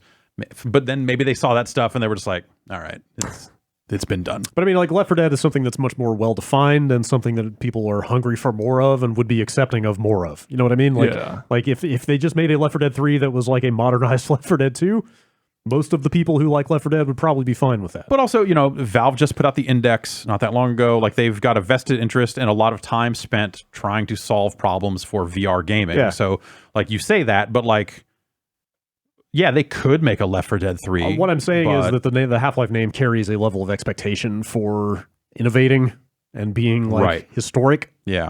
Yeah. Half-Life 1 is a landmark fucking video game. That thing did things that nobody had done before. It's no sin. It's a very different conversation. Look, there are two kinds of people in this world, all right? I'll go to the fucking wall on Sin versus Half-Life. I don't give a shit. Oh, man. You can can it, JC. Yeah. Half-Life 1 is an amazingly influential game. Half-Life 2, to me, less so, but still a pretty big fucking deal. No way, man. Half-Life 2 and what it did for physics. Yes. That is video games. That is video games since Half-Life 2 are Half-Life 2. Kinda. Sure. That's it. Half-Life 1 was a cool first-person shooter that did some fun storytelling stuff. Yeah, but that was the thing. But Half-Life 2, man, that is I don't even like Half-Life 2 all that much, but in terms of influence, every game was physics powered. Yeah. Every game was physics. They still are. Physics powers have a very narrow application, though, is what I mean. Yeah, pushing stormtroopers off of ledges. Yeah, so it's great for Star Wars games or psyops. Right. Yeah. Without Half-Life 2, there's no psyops. Exactly. That's kind of what I mean. But block puzzles and picking shit up and moving it around. Yeah, sure. That's just material. Yes. All that stuff. That's been everywhere. I mean, don't get me wrong. I was in that first E3 demo that they gave for that thing, and it was fucking mind blowing at the time. But a lot of that stuff is kind of mundane now. I think that how do you follow that up? Well, think about how they followed it up. Episode 1 and Episode 2 are not what you're saying. No, I know they're not. They were not. They did not push things forward. Which I mean, who knows? That may be part of the reason they didn't get around to making 3. Maybe they're just what I think.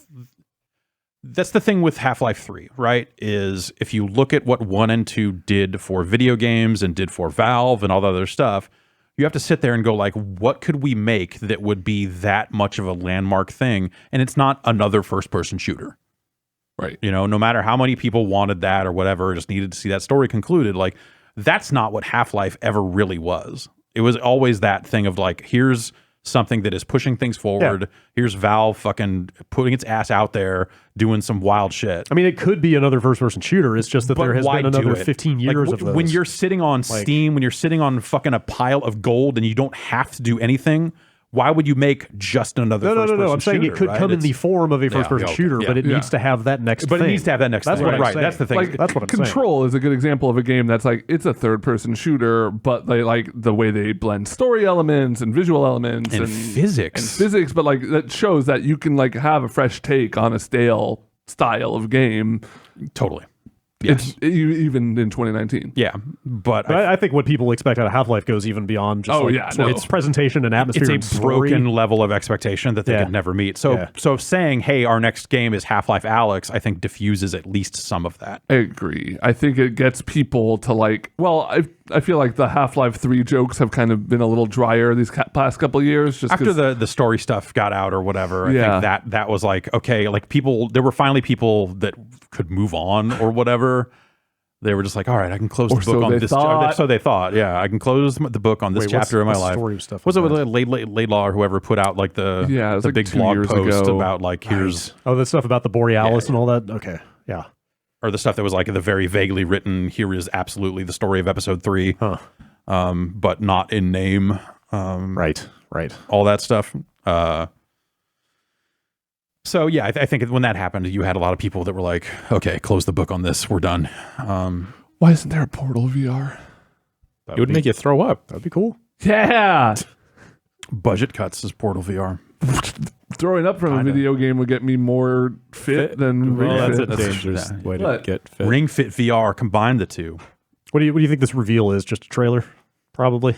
A demo. It's going to be the G-Man. He's going to be like, yo, what's up? You've been waiting, bitch. I'm back. And then like someone's going to lean too far in and see inside his head. He's like, how's it look? It looks like the other side of your He's got like a eyeballs. real Crypt Keeper attitude now. It's been a long time. 2020 G-Man. It's got a whole new vibe. He vapes. Oh, yeah, he's always vaped. He invented vaping. Not a lot of people know that. Can't believe we're at the point now where I'm having to like look up and see how old the G-Man's voice actor is, because that's how long. Right. Yeah. Like Half-Life 1 came out 21 years ago. Mm-hmm. Wow. And it was just like, he's 52. He's fine. still working? He's fine. He's waiting. So yeah, like make a VR game. Like they're heavily invested in VR. They want to push that stuff forward. This has been a long time it's coming. probably very interesting work, at least. Like even if I'm not thrilled about a lot of the VR games that have shipped over the last year, like I think there are still interesting things to be done and interesting problems to solve, especially if you have access to all that technology and all that time. That's probably fun. Yeah. What if it takes place entirely in a kayak? Now I'm on board. You want to talk about VR? That's a game. I think that game's not too far off. So, yeah, I think, call it Half-Life Alyx, lower the stakes a little bit. I think you've got a lot of people pissed off that it's a VR game, but like it was always going to, like that Valve is all in on that stuff, and it was kind of always going to be that. They were always going to do this on some level. Yeah. Right.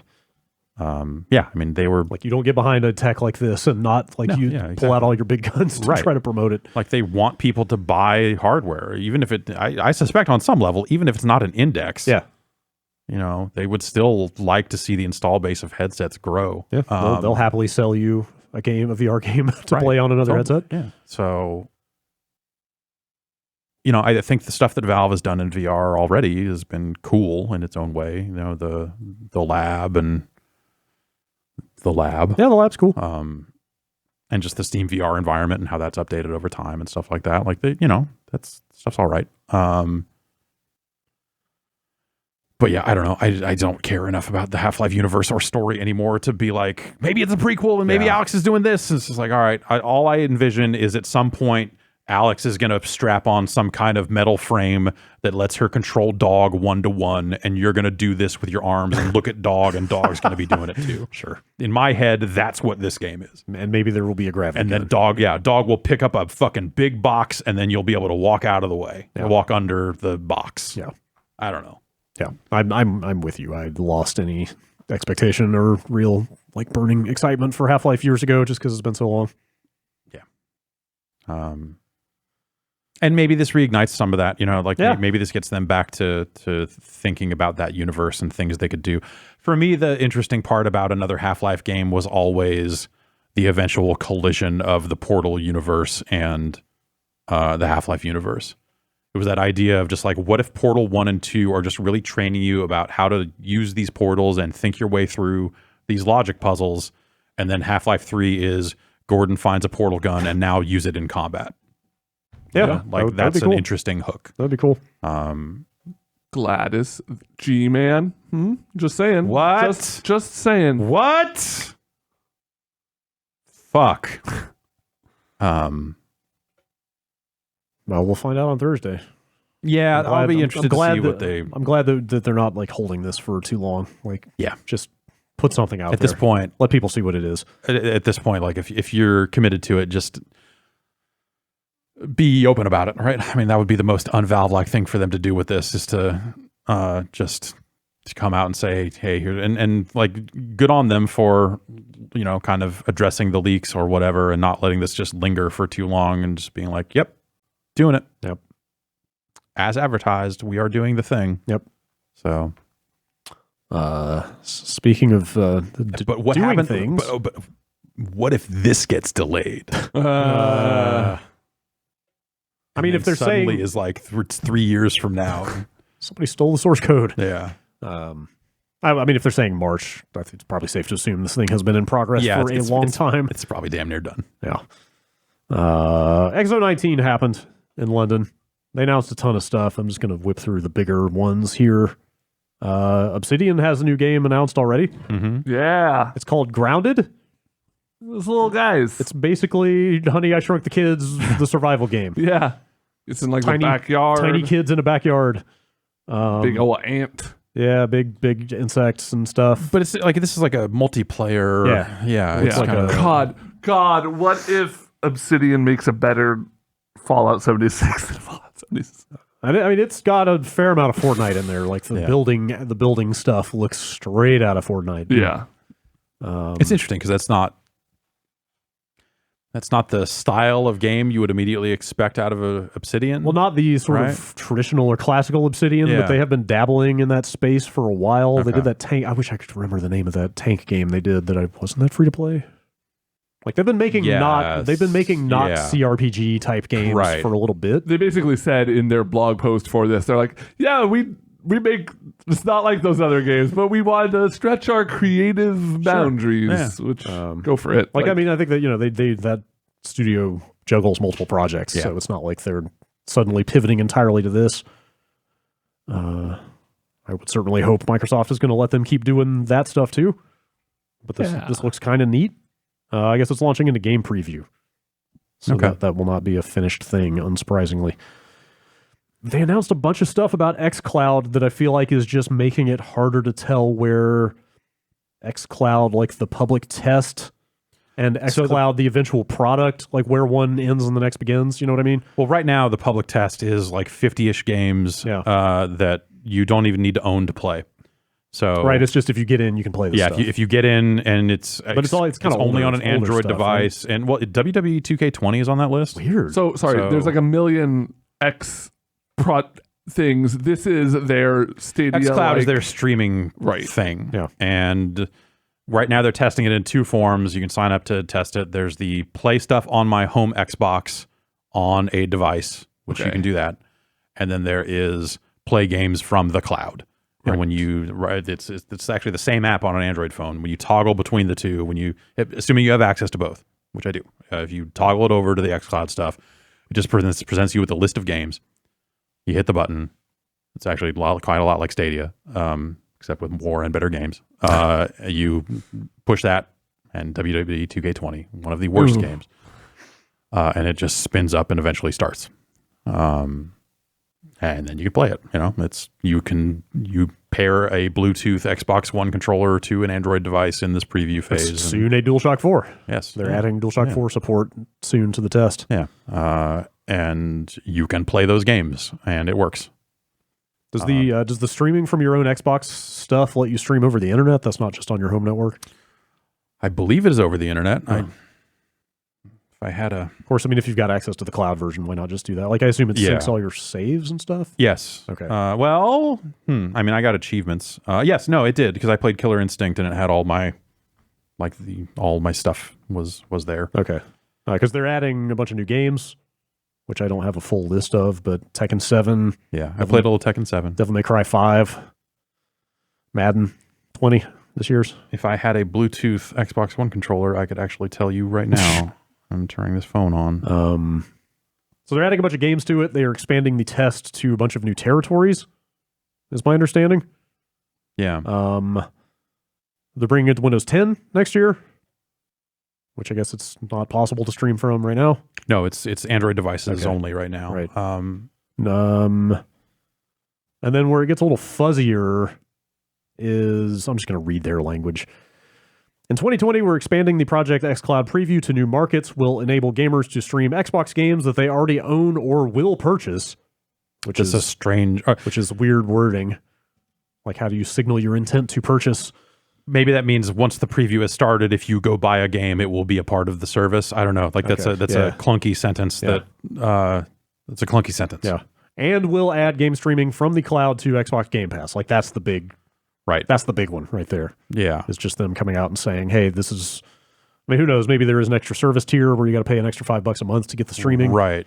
But for them to just say, hey, anything on Game Pass will be streamable. It starts to sound more like a product and less like a technology. Yes, totally. And specifically the exact thing that Google is not doing. Yeah. Which is giving people just a pretty modest flat rate to just buy in and get to play anything on there. I mean, they've laid the groundwork with that by doing Game Pass, right? So like that kind of comes with the territory. So like the real hearts and minds move is to, once they get to the end of this project or this process, is to just say, hey, if you have Game Pass Ultimate, you just have this. Right. Like you now can stream these games in addition to playing them locally, no extra charge. Right.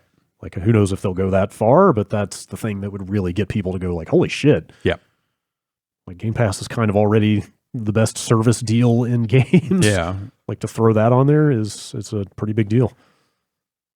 Yeah, that would be big, I think. So they're taking steps to continue hammering that stuff out, but it's still, a lot of it is still kind of vague. Yeah, so I think some of the language has been a little vague around this stuff, but yeah, they've been running previews of it for a little bit now, and it does the thing that it does the thing that when we tried it out at E3 does that.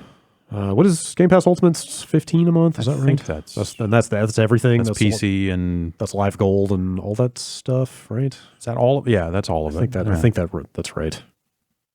Rare announced a new game called Everwild. Yeah. Not a ton of details. It kind of just looks like Sea of Thieves, Right. but with animals. Like the art style. Just the vibe of Just it, a little too. structure, or the little bit of stuff they put out for it. You look at it, and then you read the I'm looking at the specific line that sounds like Sea of Thieves to me is, we're focused on building an experience that allows for new ways to play in a natural and magical world. And they talk about playing together, I think is like the next sentence or something, right? But there's give you memorable, engaging, and meaningful experiences for players everywhere to share. Yeah, there you go. To me, that sounds like Sea of Thieves, but magical and ethereal, and it's like, I guess there's a bunch of animals. And they also talk about, there's a bunch of animals. They also say that they are not done with Sea of Thieves, and they've got a team of people working on that. More content coming for that. And a central team that will support both games. Yeah. Like conceptually, like the idea of just this sort of, I don't know, like improvisational sort of play space, like the thing they did with Sea of Thieves, like is amazing. It's just that there needed to be more there. Yeah, yeah. I mean, but like the framework Sea of Thieves was like a cool framework that I feel like I've tried to keep track of their announcements and updates and stuff. Like none of them have made me want to really go back in. But it's like you look at it and go like, wow, they sure have added a lot. But at the same time, it doesn't seem like that's stuff that would draw me back into that game. Yeah.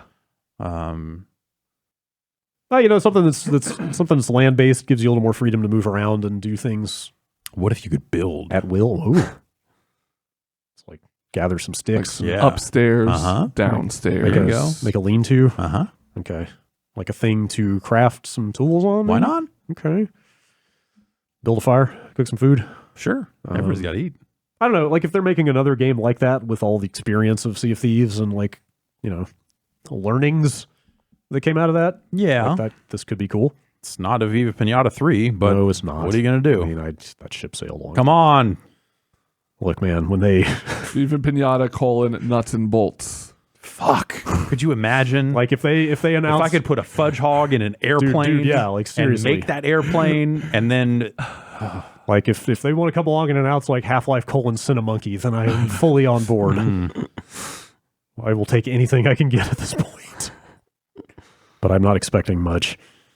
Well, actually, they had to cut half of the pinatas due to them bringing it to a new console. Damn it! As long as I get Quackberry, I'm happy. Pexit. No. God, man. No. An exit. An exit. Pinexit. Yeah. Oh man. Yo, you know, I hate everything. Pinatas have evolved. I went to a my friend's kids party, and they don't have pinatas anymore where you just beat it because apparently kids would be upset about like a toy donkey breaking. So now they just have ribbons at the bottom, and then you just pull the ribbon, and then one of the ribbons will like dissolve or break up the pinata at the bottom, and that's when the candy will fall. I can't get down with this new pinata future. If I am beating that thing to death. Exactly. Like, I don't work want for the that fucking awful candy that's inside a pinata. I want to beat the shit out You of want to be something. blindfolded and just wave a bat around. Yeah, exactly. You want to be potentially dangerous to bystanders near Yes. you. Yeah. I want to fuck something up. I have a lot of formative memories of pinatas. Yeah. And beating pinatas. Did you ever get to be the pinata guy? Yeah. That's fun as hell. Yeah. You can't do that with ribbons. No. Man. I really didn't think we were going to surpass Baby Yoga by the end of this episode, but Pin Exit is really The little accent over the end might giving it a run mess up for the it. CMS. Yeah, that is a consider. I was already Unicode. I was already thinking about that, but we will see. Bring your own Enye. I love Orinoco Flow. It's just a dope cut. Don't Nod. Is that how you? That's how you say that, Yeah. right? Yeah. Makers of Life is Strange announced a new game called Tell Me Why. That it sounds like it's The same. That's the same name. Life is Strange. Life is strange. Tell me why. It's like, just name it Murder Boner like every other video game, guys. Come on. sounds like it's very much in that same style of kind of narrative adventure kind of game. Yeah. The most notable thing about this game is that one of the lead characters is transgender in this game. So, Oh, okay. This is that game. it's. I feel like I've played maybe half of episode 1 of Life is Strange, so I don't have a lot of firsthand experience, but I get the sense that they've earned a decent amount of leeway with In those games. terms of So to like, potentially be able to tackle this stuff with some degree of sensitivity. I don't know. Yeah, I mean, I don't know how those games played out. I saw a lot of people being mad on Twitter, as you do, about the fact that, not to play it down or anything, that's just the number one site to be mad about things. Paul Reiser started it. That's true. Helen Hunt, an early investor. When asked if any of the people writing the game were transgender, they said, well, we worked with some people who contributed ideas, but like nobody on staff, which like it's a whole. Yeah. I am not authoritative on that matter. I cannot speak to it, but like I can see people being upset about that. Yeah. yeah, so seems like- tentatively, Yeah. okay. Seems like they've Yeah, done we'll a see. decent enough job with. Yeah, no, like With- they can handle some hard topics. Yeah. I'm interested to see their next game because I never really connected with Life is Strange, but I'm not opposed to that style of game at all. Let's see. We talked a little bit about Master Chief Collection. That's coming to PC on December 3rd. I believe that's also the date that Halo Reach is coming out. Is that right? Yeah, yeah. It's a lot to keep track of. And that's all Because because it's- it's up on Steam for pre-order Right. already and stuff too. But piecemeal, right? Like you can. So you can buy there's Halo. the Master Chief Collection, and then Halo Reach is an additional. I think if 10? you can buy it all at once. So if but- I'm reading this correctly, the whole thing is $40 on PC, Okay. and I think that also gets you Reach. Yeah, but I think you can also You can buy also- Reach for $10. You can just buy Reach itself for $10, but I'm pretty sure you get it as part of that 40. Okay. It's also on Xbox Game Pass. It's a lot to keep track of, but Reach is a good game. And Halo's coming to PC. Yeah, Steam, Finally. Steam Yeah. even, which is just wild. I'm actually really excited. I've never played through a non-ODST Halo. Really, Yeah. Reach is a Yeah. really good campaign. From what I remember. I remember Reach being cool. Yeah. Well, it reaches like that. It reaches the Rogue One of Halo Okay. in terms of like where it is set in the story and like the Here's a bunch parallels. of and- disposable it's characters. totally. kind of. Well, yeah. Actually, yeah, pretty much. Here's a bunch of characters that have to do a very specific thing so that Halo can happen. and Cool. most of them are probably not going to survive. Yeah. just because of how the first game starts. Right. Yeah, it is very much in that mold, but they do a good job with it. Let's see. I mean, they did a ton of stuff with announced games already. Age of Empires 4. Yeah, I didn't realize even that wasn't actually announced in 2017. Yeah, but this is for real. Now. Yeah, so I guess they have started an Age of Empires studio, which I didn't realize, which they put a name on. The name is World's Edge, Right. which is a pretty good name for a studio. They're going to be making AoE 4. Did you look into that stuff at all? You're I looked AoE at guy, 4 right? a little bit. I should just mention 2 Definitive Edition is out, and that is a great value if you like that game or that style of RTS. It's like they did so much cool stuff to that game. Check it out. But yeah, I'm excited for 4. I mean, I have been in a like weird state of wanting to play RTSs for a couple of years, and like where are all our cool modern RTSs? Fucking MOBAs ruined it. Yep. It's kind of where I'm at now. And so I'm interested to see what ideas they have to bring to a new Age of Empires game. That's cool that they're getting behind that stuff. Yeah. I wonder if they will have an esports approach to it. I feel like don't know. StarCraft obviously was StarCraft, and Yeah. When I think I've said it before, when I first started really getting into StarCraft 2 esports, when that game first came out, like a lot of people in that community came from AoE, which I didn't realize. Like Oh, AoE 2 apparently had like a Yeah. pretty decent like early esports scene back in the day. They completely retooled the AI in the games to match like pro AoE 2 Okay, like build orders that's and cool. stuff. So yeah, they I'm sure are fully aware of that stuff. yeah, then it sounds like that they would probably think about that in this Yeah. case. Yeah, showed off some new footage from Microsoft Flight Simulator. That thing looks good, man. Anybody? That thing looks good as really fuck. fucking good. Maps Yeah. powered by the cloud. Yeah, like Hell I don't necessarily want to play a flight simulator, but Yeah. looks good as fuck. I know some people who do though. Yeah. And I bet they're And very they're excited. never going to play another game again. Yeah, a lot of other stuff. You know, they showed some new Minecraft dungeons. They That looks neat. showed Crossfire X. Still not clear what that is. It's the I mean, I know what it Well, is, yeah, but like, Any you mess with Minecraft Earth? no. yeah, that came I out. installed it a while back, but I I'm going to check it out this week. I have just tapped on stuff and collected some goods and have not built a thing. And it's early access right now, and there's no tutorial in it at all. So I just kind of loaded it up and said, I think I'm supposed to build stuff, but I don't know where or Wherever how you want, man. or what. Can finally have that farm, Jeff. Yeah. I think you have to buy a build plate. And then I Oh, assume right. you build on the build plate and then place the build plate in the world. yeah, but that's how the dioramas can, like- work. Yeah. You can like you can like store your thing on a build plate and then like have a master blueprint of it Yeah. and then just like plop it in the world and then people can mess with that one, but then you can still have your core okay. one. So if someone sets it on fire, so I think we should try to create something dumb like in the like plaza area out in front of the building. And watch people vandalize it. Yeah. Yeah. Encourage the vandalism. Right. Right. Please don't vandalize this on it. So Winky people- face. Yeah. Have a sign out front that says "Don't burn my stuff." Signed, CBS Interactive. I could use that a couple houses Yeah. ago. Yeah. I feel like this is kind of a big deal. We'll make a big ad for CBS All Access and just put it there you go. card. Did you hear the new season of Young Sheldon? There's a girl who likes to play baseball.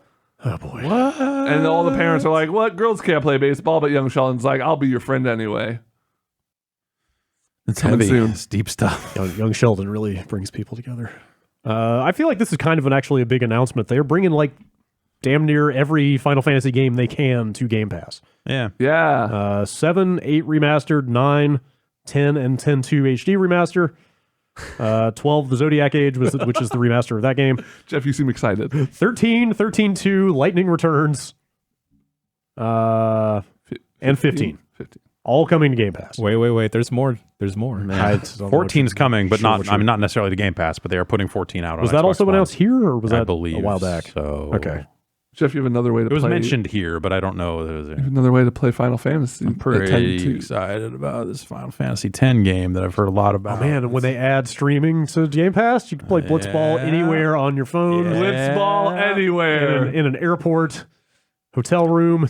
That'll just be my wife calling me up and being, "Hey, can you log in and to the stream and like do the thing where you hide in the goal for me real quick because I don't want to have to do it."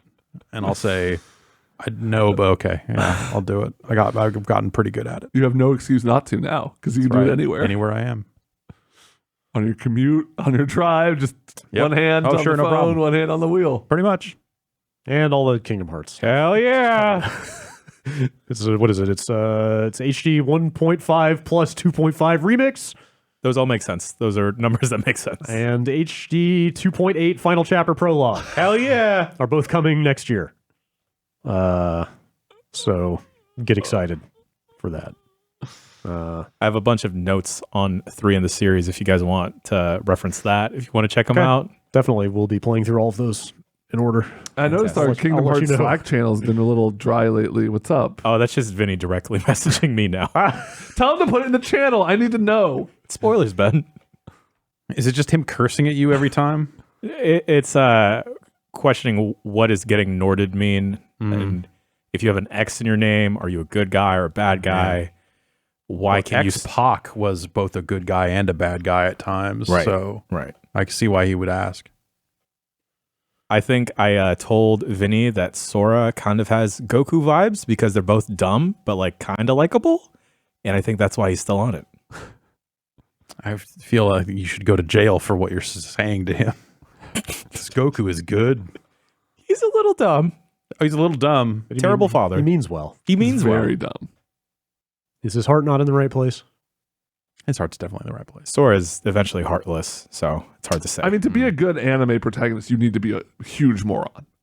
You got Goku, you got Luffy, Naruto's a dumbass. Even like Spike in Cowboy Bebop is like an idiot, but he's cool. So he put all his skills into that. You can't be smart and good at anime. Well, the Alphonse brothers were too smart. Oh, yeah. Yeah, no, they were too smart. That's the thing. You There either you be go. That's a dumb catch. or too smart. Like, Equivalent exchange. no, that's right. Edward. Balancing all things. You can head to Xbox Wire. They showed a bunch of trailers of different games they announced and some other games that were already out there. If you want to see that stuff. There was.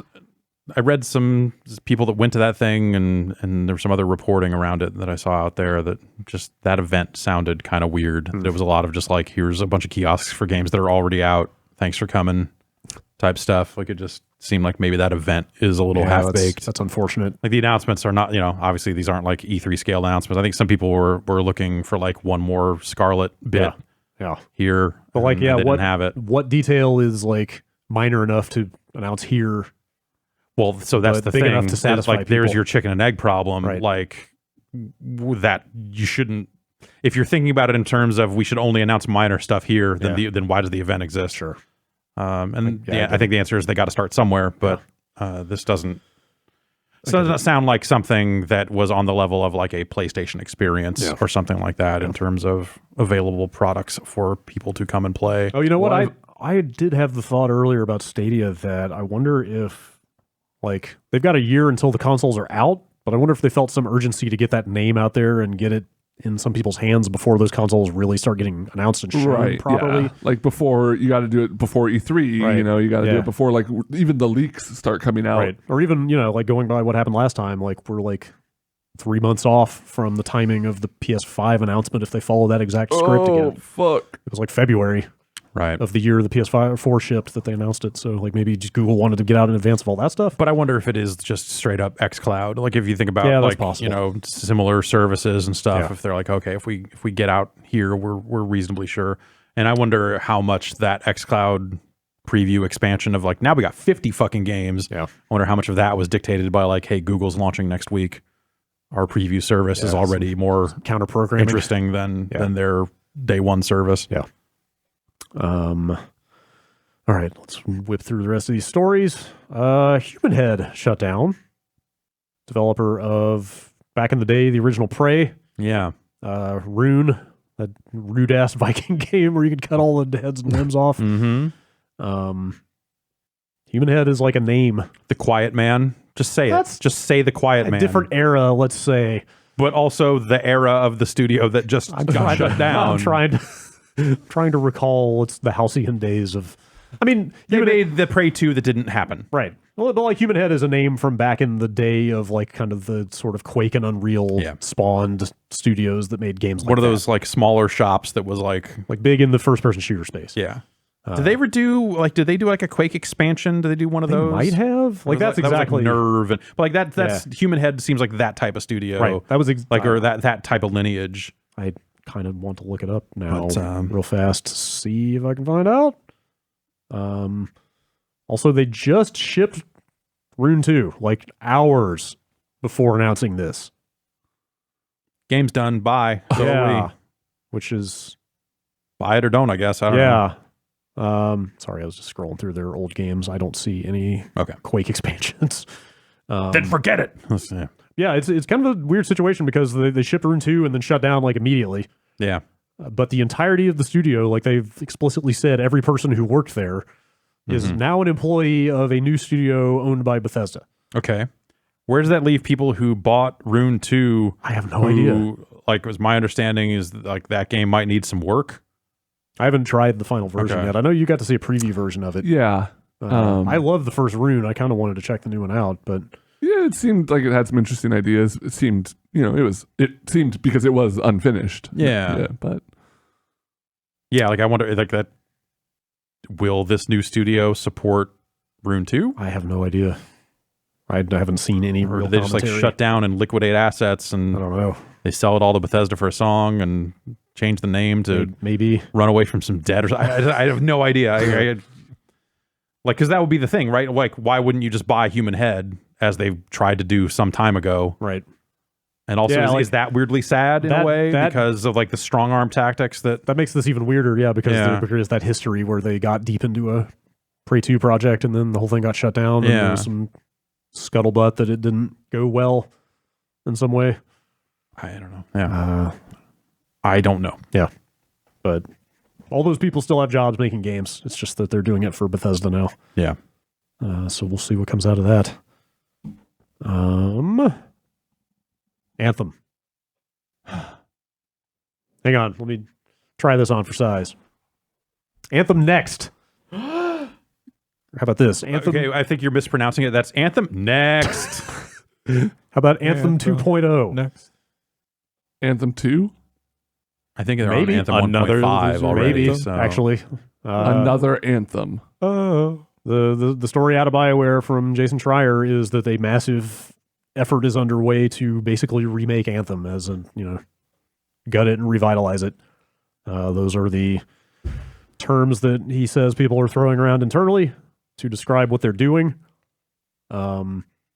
Actually, reading this story, the most interesting part to me is that it sounds like maybe BioWare Austin is leading this effort. Well, they were supposed to be the live team for it. Yeah, that's why it is interesting to me. I mean, it sounds like there are plenty of people in both studios thinking about / working on this right now. Yeah. But he does make it sound like that effort is going to transition more toward Austin as time goes along. Mm-hmm. That would make some sense, I guess. Yeah. Sure. Yeah. I don't know. I don't I think it's been very easy to look at every Anthem patch as like, well, that's probably the last one of those, and they're never going to make good on any of this stuff. Especially the way they kept failing to mention the game in earnings calls and stuff like that. Right, but if the story is that they're just going to go dark for a long time and basically like put the IP up on blocks and fucking replace every part of it, they must really believe in this whole idea of flying fucking robot suits. That's all I gotta say. Like, it's a good idea. No, I think the framework it's a is good there. idea. And like we've seen games like I think the best example of this recently is Final Fantasy 14, right? Where it's like, oh yeah, over time they started turning it into something that people actually cared about, and well, that was more of was less over time and more like relaunch. Apology, and we got to put this thing back out. Which sounds a little bit like this. But I mean, they essentially made a new game there. Like Realm Reborn is practically a new game. But some of the stuff that if you get into that story, some of the stuff that he's throwing around in that story really kind of makes it sound like they're making a new game. They're talking about mechanically gutting the entire game. And I think something on Twitter that he pointed out that was exceptional for this in terms of BioWare was like art, like getting like massive amounts of new art and stuff, like getting teams to contribute like that don't normally contribute. Yeah. Like I think there are interesting little structural things you could do that might, lighten the load on some of the things around the existing game, like the idea of just like, oh, we're gonna we're going to chop the open world up into zones. Right. Like, okay. Yeah, they're talking about rebuilding But- the loot system, the mission objectives, like the. Like, I think that's the sort of thing, though. thing. Yeah, that's the problem, though. If this is a project that they're thinking about in terms of like, we got to rebuild the loot system, they've been saying that since launch day. This has to be like, literally, we're going to tear this whole thing apart, and maybe when we're done, there's no such thing as Fort Tarsus, or maybe there's no such, or whatever. Like, I feel like more needs to be on the table to be thrown out or rebuilt. The details are hazy, but among other things, the game's developers plan to overhaul the loot, the quests, the social aspects of the game, the difficulty, the progression system, and the world map. The guns, the robot suits, the water, the entire cliffs. game. See, that's the thing, though. animals. If on that list is something like difficulty, like you're talking about the difficulty of an existing game, and I'm saying if you're thinking about an existing game, you've already fucked up. Well, I mean, like the basic might be aiming thinking and about shooting works. Yeah, in then that. they also might be thinking about the idealized version of the game, right? The Sure. game that they set out to make. I guess, but I think at this point, like what I would view as an idealized version of that game doesn't include the story or content of the current game. By and large, maybe you repurpose some areas and that sort of stuff, but It's possible. yeah. But if you're looking at this and going like, we put 2 more enemies here, we changed this difficulty, and now the loot's better. I think who cares? it sounds Like, more pervasive than that. Yeah. But I'd be Yeah. surprised if they threw out like the whole campaign or anything. But like that. it needs to be like something so structural that it's like, okay, we don't have that weird hangar social space. We actually turned the city area into Right. a real social space. Right. Or just built a whole new city or something. Built a whole new city yeah. that's not first person and all Yeah. that stupid crap. Like that, like all the little side characters and story stuff there, I'd probably toss all that. Or at least like repurpose have it the in- option to toss all of it and see if like as you're building it, you're like, actually, we could fit this character and this little Right. plot line back in here. It's something that you could preserve as a small piece of a much bigger whole. Basically. Yeah. Like you don't have to flush it all, but there needs to be way more than that. Yeah. There's some other kind of choice quotes. Here's one about how they might roll it out. They're still figuring out whether updates should be released all at once or over an extended period of time. Anthem could be overhauled through a series of updates a la No Man's Sky. It could get a game-changing expansion like Destiny's critically acclaimed Taken King. They're they're even considering releasing Anthem Next as a brand new game, although those who work on the project said that could take a lot of forms, and it's unlikely they'd charge full price to Anthem players. They shouldn't charge anything to Anthem players. they Anthem agree. players should get like Anthem Next and a game of their choice at this point, right? I mean, I assume they like sweeten the pot with some cosmetic shit or something. yeah. Yeah. But the cosmetic system in that game is pretty good. Like Yeah, it's pretty robust. To the point where you like, what cosmetic shit would you give to somebody because the system's already pretty good. Yeah, that like. I think the only thing that I think sounds interesting is the idea of that being almost a separate product, like that level of overhaul of like, okay, we've taken the spirit of this thing, we've taken some of the basic universes, like the universe's basic building blocks, shaper artifacts and that sort of shit, and we have made a different game with that stuff. Like you will recognize the way the leg drags a little bit when you're flying around, but everything else is different, The burst of sparks when you snap into the flight mode is still there, like the cool part. Like, yes, like something like that is the sort of stuff you keep. But everything down to like every weapon in that game, I would at least like the whole system. Like, we're reworking the loot should probably include a full overhaul of like what you equip and don't equip and all that sort of stuff. I just think there, like, if you really were able to take the time and look at that thing and say, how do we do this right? It becomes like, to me anyway, as an outsider looking in, like that's a full game. Like you're making a new game at that point. Yep. You get a head start because you've got assets and you've got a universe and you've got some of that stuff already done. But dude, I wouldn't keep most of that stuff. I would not keep that open world. I would not keep the area outside the fort. I just don't think it's that interesting. Yeah. There's some nice looking parts of it that maybe you repurpose for a different thing. Yeah. A Maybe waterfall here, a cave there. take pieces of it and build something better with it. But like zoning that thing up doesn't fix it.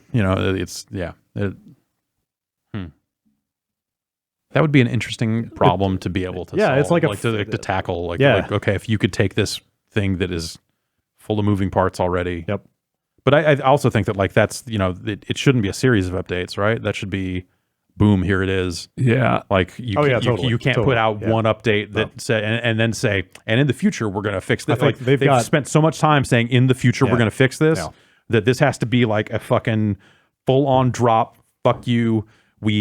The patch for this game is uninstalling the original game and downloading an entirely new game in its place. I think they've got exactly one chance to change people's minds. Yeah. Like they've got one more chance to impress people. And it's got to be they can't trickle huge and flashy. Yeah. They've got to have a weird way about doing it because they've burned up so much goodwill that this has to be, they have to be all the way in on day one with it and fucking overhaul it all. I should have looked this up, but do you know what the state of the Old Republic is? Like, I know an expansion either just came out or is about to, but wasn't there some talk of that winding down to some degree? I thought, there was a little bit kicking around, but I wonder, has not happened. And EA still has the Star Wars license, and it doesn't seem like that's like the reason I ask is I wonder if this could be something that BioWare Austin is able to spend like a bulk of its time on for the foreseeable future. Right. Well, we don't know the size of that studio and if they have plenty of people to handle Old Republic and also handle, what Anthem becomes. Also, like from the sound of the story, they're just speccing the stuff out now, so it's easy to see new consoles being on the market by the time all this stuff comes to fruition.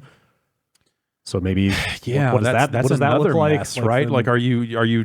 But that also gives you like a chance to kind of wipe a little bit of a slate clean and say, here's the next Anthem, and everyone who bought Anthem gets to come along for free. Yeah, and then present it as just like, here's, don't call it Anthem 2. Yeah, maybe it ends up being free to play. Who knows? Like, seems like a bunch of different ways. They could go in that direction. There's plenty of games now that are calling themselves 2 and not actually change. Like, you got Fortnite 2, you got Path of Exile 2. Yeah, the Path of Exile 2 stuff is really interesting because it's like kind of a sequel, but kind of compatible with the first game. I mean, like Overwatch is doing practically the same thing. Yeah, right? yeah. Worst new trend. Yeah, fake sequels. Yeah. Actually, I think that's an okay. Like in terms of just like, hey, you, the player of the existing game, are going to get some/all of this content. Yeah, but call it something else. Don't put a 2 on there unless it's a new game. That's just the only reason there's a 2 on there is so they can put it on shelves and get people who don't follow the game day to day. The people who follow the game day to day will forget. And to them, it'll just be Overwatch 2.0, just the way that when they do Overwatch 3 and do the exact same thing again, it's not the same. It'll be like, it'd be like, it's like issuing a battle pass. It's like a season of content, Where they call it season 2. Just imagine that the word season is in there. No.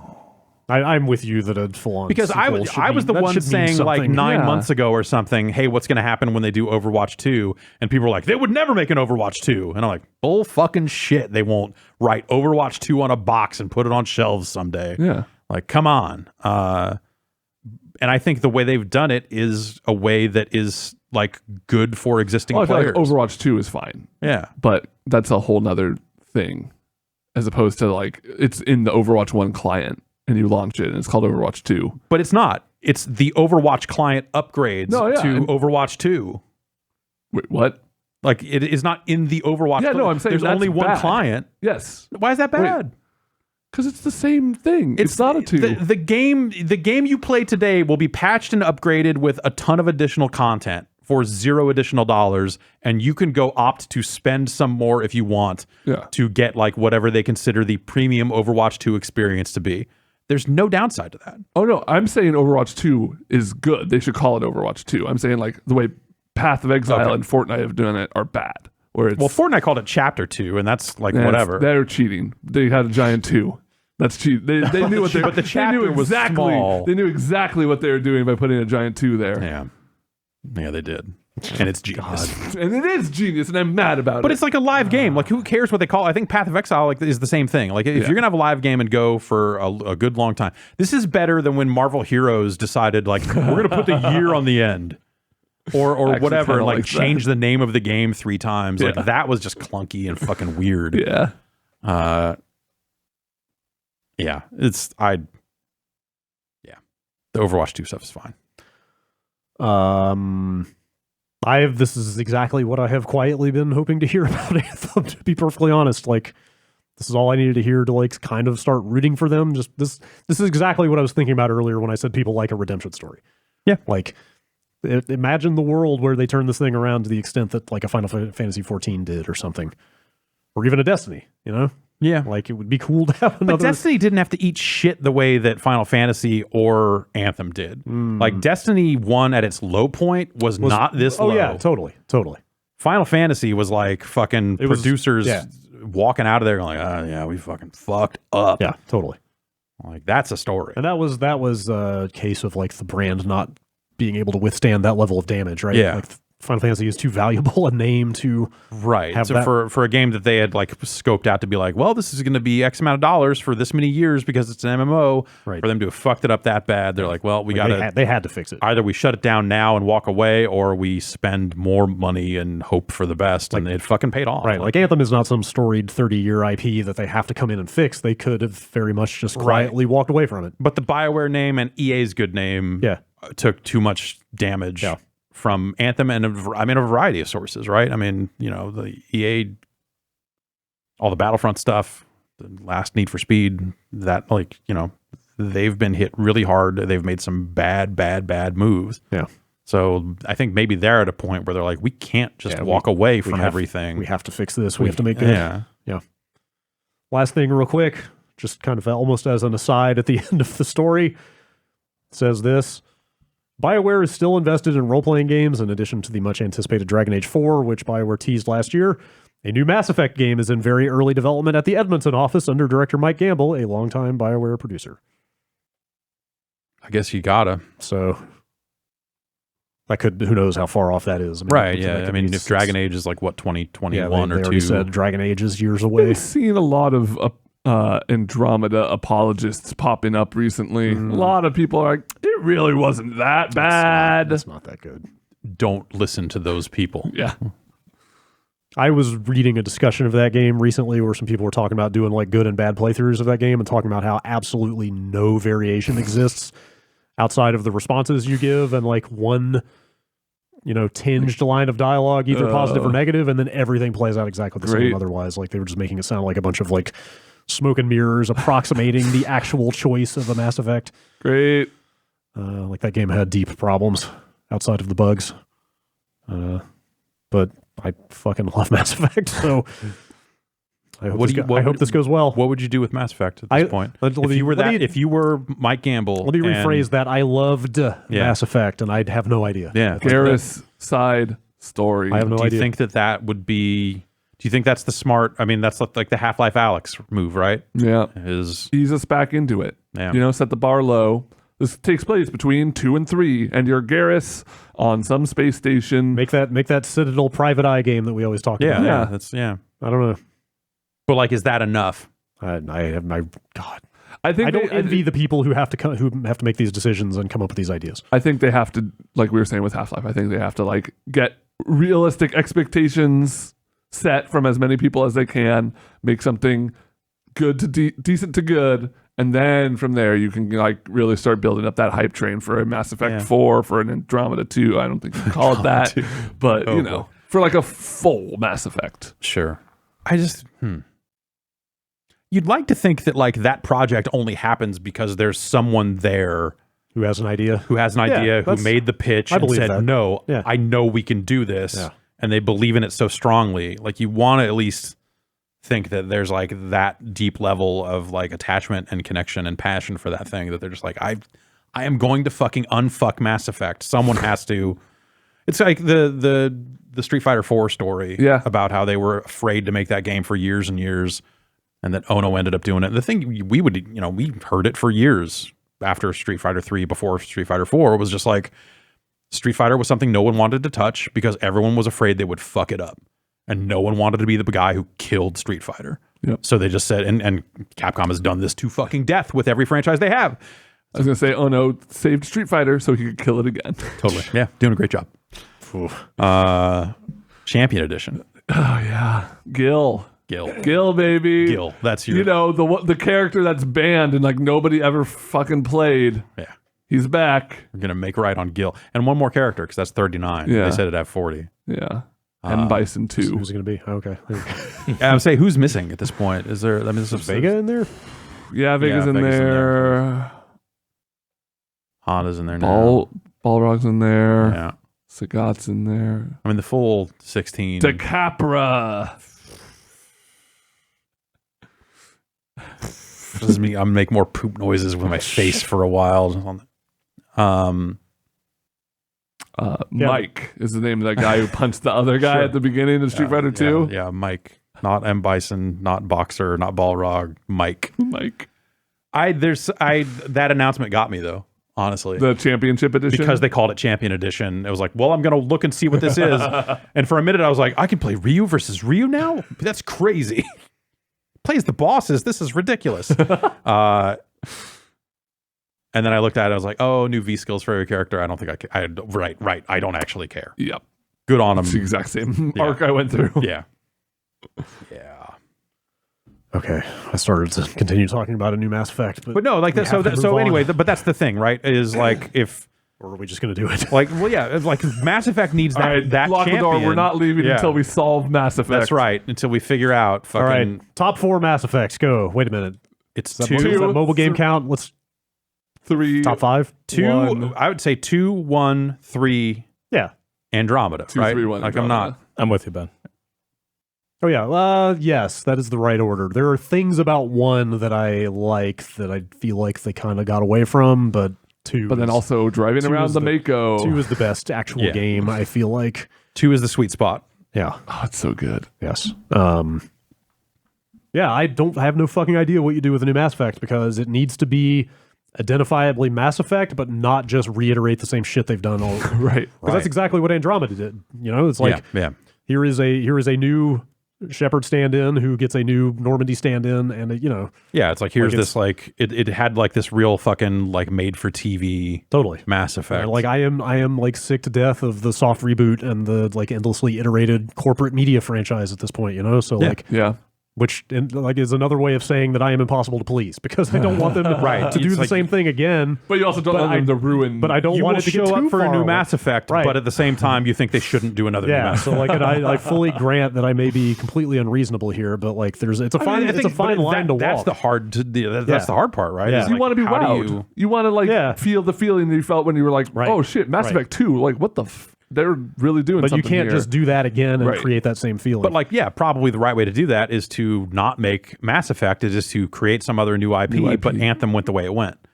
In a perfect world, Anthem is that game. Anthem is that franchise that. And then Anthem 2 is like, holy shit, they really like, got oh my god, all the stuff. this is like crazy from Anthem 1. Yeah. Can you believe this shit?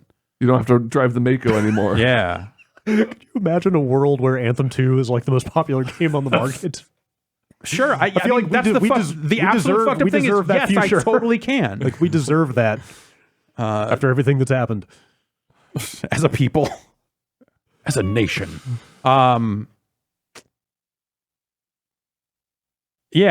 do you make a new story with Shepard in it? Do you find a way? Do you find some weird story way to continue after the events of Mass Effect 3. That's probably what makes this even weirder is that franchise was ended in a way to definitively say there should be no more Mass Effect games. We're done. Yeah. And they were right. And then they made another one. You play as the young elusive man. Okay. Like they got Sheen back. Yeah, all right. And it's like no, you know what? Okay, you know what? Charlie Sheen. Shadow Broker spinoff. Yeah. That's my pitch. Is like you're like working for the Shadow Broker as an agent, and you like start to, it's that way you can lean into the moralness. You can like go full all in, or you can like kind of fight it back against the shady shit that's going on. You get to meet some of the extended universe characters. But like, is that set against the backdrop of Shepard doing his thing? Because I think this is like a super automatically prequel. Makes it smaller. This is like 20 years before. You couldn't do that because wasn't Shepard the first, like humans in space, like the timeline of it doesn't work out in a way where I thought they were around. You wouldn't play as a human character. They were 20 years. They were very looked down upon until Shepard came along. Yeah, but like I think you need to. They're not going to. You would have to be able to be a human character. That's why like Star Wars doesn't have a protagonist that's like a funny alien or a cool designed alien. It's a human, right? So you can like insert yourself as the human. Yeah. What about Mass Effect 2?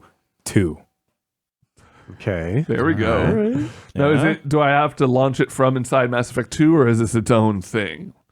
It's a free update for Mass Effect 2. Does it get a page on our wiki or not? It's a release. It's a release under there. I think anything set during the original trilogy timeline is automatically going to feel too small. Yeah. Like if you want some grand return from Mass Effect, it has to feel as big as a mainline game. So I think they were right with that one idea of Andromeda about like we need to get away from that trilogy so that it can't influence the stories we want to tell. Right. But then they had no story to tell. They literally traveled to another galaxy to do basically the same thing again, except not as well. Yeah, exactly. All right, how about they jump in a warp gate to a galaxy far, far away Got it. a long time ago. So it's like a time Baby gate. Yoga's there. Baby Yoga. The Mandalorian's there. Werner Herzog's That's there. the guy that made the car with the wings? The Back to the Future dude? Well, it's the Cocaine Man? named after the guy who made the car, yeah. Yeah, DeLorean Man. Sorry. What'd you say? And then Han's there. Han? Oh, I know Han's alive. Hell so, yeah. All right. If Han's there, let's fucking go. Yeah. Tokyo Drift 2. Why is there never There a it good is. Fast and Furious game? I closed this Because you just drive. You know, like a good Fast and the Furious game, just like set against the modern ones, would have to be like a heist game and all this other cool shit. That would be really cool. It would have to be. It would be too expensive to make, so no one would make it good. So they wouldn't make it. Well, I mean, it would be a mobile game where you have buttons marked family and heist, and you have to touch them both within a certain time frame to keep the family. I got a bonus Statham. Yeah. My multiplier has gone up sevenfold. I got a 4-star Statham here, and I'm throwing him away because fuck that guy. Word. Okay. I'm just going to read these headlines. Amy Hennig is starting a new studio with Skydance Media, which is cool. It's around here. Sounds like she's going to be doing very much the type of story narrative based, Yeah, and action game that she's known for. And Skydance is The Walking Dead, like not the game. Which is what the fuck is Skydance? Skydance again? is run by David Ellison, son of Larry Ellison. Okay. This VentureBeat story says they are involved in Mission Impossible and Terminator movies. It's a media company. It's a Hollywood. Okay. I don't think Skydance is the. Okay. They make the good new. Because there's the company that made the VR game where you were in the mech, and that was started by it was ex-Treyarch people, and that's called something similar to that. And then there's whoever the company is that owns The Walking Dead, not the game. Skybound. That's Skybound. All right, that's Skybound. Fuck me. In 2017, Skydance partnered with Skybound to develop it. Yes. Anyway, yeah, it sounds like she's looking to do, the similar style of stuff to what she's been known for in the past. The one interesting part of this that I thought was that she says flat out, like, hey, the people playing those kinds of games are looking for production values and performance capture, and that stuff is not cheap. Yeah. And I went around talking to other people who were like, why don't you do that, but start small? And, that doesn't work. So she's talking like they are really. I'm Amy fucking Hennig. I'm not starting small. So it sounds like she's talking like Skydance is actually willing to pony up and give her the resources to do what she wants to do. That's also stuff that they're probably used to doing as a film company or media company and that sort of being stuff. Involved with a bunch of big action movies already. Yeah. Let's see. They should make a Mission Impossible game that is basically Alpha Protocol, but good and big. Yeah, sure. Not good. Good is a bad thing to say because Alpha Protocol was good, but bigger and better with more vodka. More ladies to romance. There you go.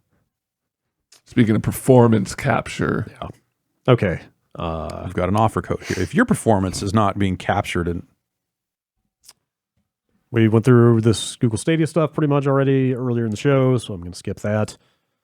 All right, here it is. Yeah, is there any other tidbits there that we pretty much talked about all of it. Yeah.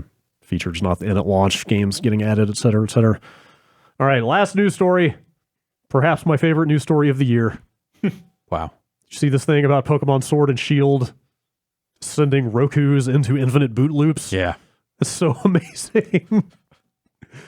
Pokemon Sword and Shield apparently sends out, it does network discovery on the same port that Roku's listen on for network updates. Basically, it's kind of the same thing Windows 10 does, where it can provide updates to other devices of the same type on the network directly over the Instead network. of having to download it from a server every time. So it's like if you have 100 Rokus on a network, you only need to download that update once, and they will all. So I want to make sure. And I do have 100 Rokus on a network. A lot of this stuff is speculation. Like Roku came out and confirmed the issue and is issuing an update, but there's some speculation going around. It sounds like the packets that Pokemon sends out are and contain the exact same bytecode as the reboot signal on a Roku, which is why they were going into this infinite reboot cycle. Was the Pokemon on your network is essentially telling your Roku to reboot over and over. Great. I got worried when I saw this floating around because I have a TCL TV. With Roku stuff in it. With it's like the Roku TV. And I was just like, fuck, man, if I can't play my Pokemons. I've got a Roku. I'm going to... A Pokemon is fine. It's download Pokemon and try it out. Roku is the thing that suffers here. Pokemon is the great destroyer. Sure. Our studio TVs have Roku installed in them. Yeah. Last week, late in the week, our TV started acting funny. I wonder if it's because I was playing Pokemon. Are those TVs on the same Wi-Fi that you were playing Pokemon on? Yeah. Okay. Have something to do with it. Yeah. The damn Pokevirus. There's no cure. Yeah. Yeah. Anyway, the odds of this happening are just insane. That they would use the same 5-digit port to begin with. And then also is ludicrous, not to mention that sending a packet that would be picked up and read by... that it would actually regard that packet as anything other than junk. Espionage. Yeah, you start to wonder... It's amazing. If someone at Nintendo hates their Roku. These things are fucking trash, man. The interface is so slow. Or like Nintendo in a day announces... Hey, we got our Pokebox. Yeah. You're going to be able to download YouTube videos or whatever. Never reboots. Never reboots once. All right, that's it for news. That's it. I'm going to read one email. Right? I'm going to read one email. One email. Just to say we did. Bombcast at giantbomb.com. Email. Oh, I didn't have time to pick one. Just have to read them all then. That one. 25 in front of me. I didn't have time to talk The about one from news. Kev. Let's read the one about Peter Moore. Soccer Zone. Paul from Glasgow. Oh, it's kind of long. This week, Peter Moore appeared in a video at the Golden Joysticks to present Yu Suzuki with the Lifetime Achievement Award. Cool. In the video, Mr. Moore is wearing a Dreamcast shirt. Cool. During the presentation, he rolls up his sleeve to show a Liverpool liverbird tattoo on his right arm. Cool. And comments that it's not Halo. As far as I'm aware, this is the first time he's shown that he does not, in fact, have the Halo 2 release date tattoo shown at Microsoft's press conference in 2004, E3. He did an interview with IGN in 2015 where he said he still had it, although he couldn't quite remember the release date or show it. Do we respect his commitment to the bit or kayfabe? Yes. Should we try to convince ourselves that it was real and he simply had it removed, thus maintaining the illusion? Yes. It was tattooed over. Yeah. As a fan of pro wrestling, the Dreamcast, and Halo, I respect that he kept this going. I feel like that's a pretty... I mean, I'm there with you're kind of in that. Don't worry. I respect that Halo, he kept this going for 15 years, even though the truth was fairly obvious. I feel like saying, yes, I still have it. No, I cannot show you or look at it is a little I think pushing it's it. kind of amazing. Well, what was the other one? He did it for GTA 4. Yeah. Yeah. I think it was them getting GTA 4 at all. Yeah. Right? Because it was a PlayStation thing only before that. Mm-hmm. That was just a logo of the game. On the other arm? I guess Was it it on the other arm? It was like on the left arm. Was that right? how Oh, they kept sorry, the bit I can't going? remember which arm I put it. I can't Yeah. look. Well, he many- definitely still has the GTA one then. Yes, If definitely. he got the Halo Nobody, one covered over, note it's, that you know. nobody asked him about his left arm. Yeah. Peter Moore is a consummate showman, Yeah. Yeah. which Absolutely. is why he was so good in that role. Totally. Like the game industry needs some people like that can back it up. There are plenty of people that will put on a show, but like they're just fucking they don't have the goods. Yes. You know, they're trying to fucking sell you a bill of goods, god damn it. And then but Peter Moore was usually, not always, usually in a situation where he was out there standing in front of some fucking real shit. Yeah. Yeah. It was a good combination. He had stage presence and he knew how to pick the companies that he bound himself to. Totally.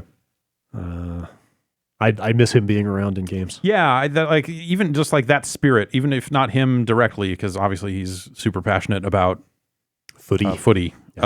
I believe is the official name. Yes, Liverpool Footy Club, I believe, is the...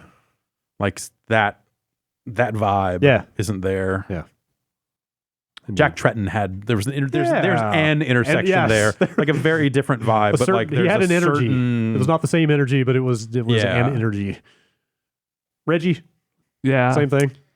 Yeah, Reggie's was a I little more never- contained because Nintendo, I feel like as a whole, was a little more contained, a little less human. Yeah, but like There was him rolling out and doing the fucking I'm here. Was it like I'm Yeah. here to kick ass? Yeah, I'm here to... and I'm all out of ass or whatever he's saying. He had presence. Yeah, God, what was the line? his body's ready. My name is- Play the game. What was it? My name's Reggie. I'm here to play games.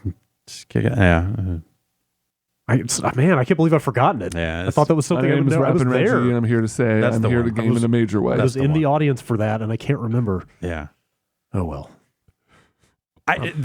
Reggie's energy was always a different I'm thing. about kicking It had- ass. I'm about taking names, and we're about playing games. Yeah, something I think like that's that. what it was. Something like that. That sounds right. Damn, Reggie. But that, yeah, You crazy for this one. I don't know, his whole thing never felt like a perfect fit to Yeah. me. I don't know. Like people love that dude. I just never always felt a little off. But yeah, maybe it's because of what you're saying, because it's Nintendo and they just are just that much more buttoned up. It's like the time I went to a Nintendo party at E3, and you think about what the Sony party at E3 looks like, and when Microsoft would have some parties here and there, and just like that big loud, and then the Nintendo party is a quiet room, and you look over and Michael McDonald is sitting at a piano. And everyone is dressed up significantly better than all those other parties. Man. And you're just like, this is fucking wild. Like it's a different. This is it's a different type of wild. That's pre-Reggie. That was pre-Reggie, but That sounds like a very Howard Lincoln vibe yeah, or something. that's Nintendo to me. Michael McDonald playing your corporate event. Yeah. All right. That's it for email. Bombcast at giantbomb.com. Send in your email. That's right. Maybe we'll read yours next week. And only yours. Exclusively. All right. This is the longest podcast perhaps in history. We're just getting ready for Game of the Year, baby. That's right. I mean, if it's gonna, mid-November, if the podcast ain't long, then something happened to video games. That's true. That's a good point, I suppose. It's the real reason I'm doing Ring Fit is so I can get ready to fight everyone in here. Yeah. Get your abs good and ready to really project into the microphone forcefully. Or projectile vomit. Okay. That'll clear a room, and then you can just pick all the games. Both at the same time. Yeah. Are you guys hanging around? Yeah. Yeah, we're hanging around. More talking after this. Oh, baby. That after show. Stay tuned. It's on Spotify now. now. Yeah. Giant Bombcast Aftermath. Ask for it The by one name. and only. That's right. Type. If you type in Bombcast and anything other than those two shows come up, call the police. And, well, yeah, the Beastcast my show because it's like description and reviews and stuff. Okay. Beastcast. We give the Beastcast its props, but that's where it stops. Yeah. Okay. That's it. We don't need any intercoastal feuds here. No, let's get out of here. Absolutely. Uh, If anything other than those three shows come up, though, you call the police. Call the police. That's right. Tell them to call us. That's right. That's right. Stay tuned for the after show if Do you're not tell the police to call us. watching live. We don't even have phones. If you're not, thanks for Your listening. phone's right there. That's not a phone. See you next week. This podcast is over.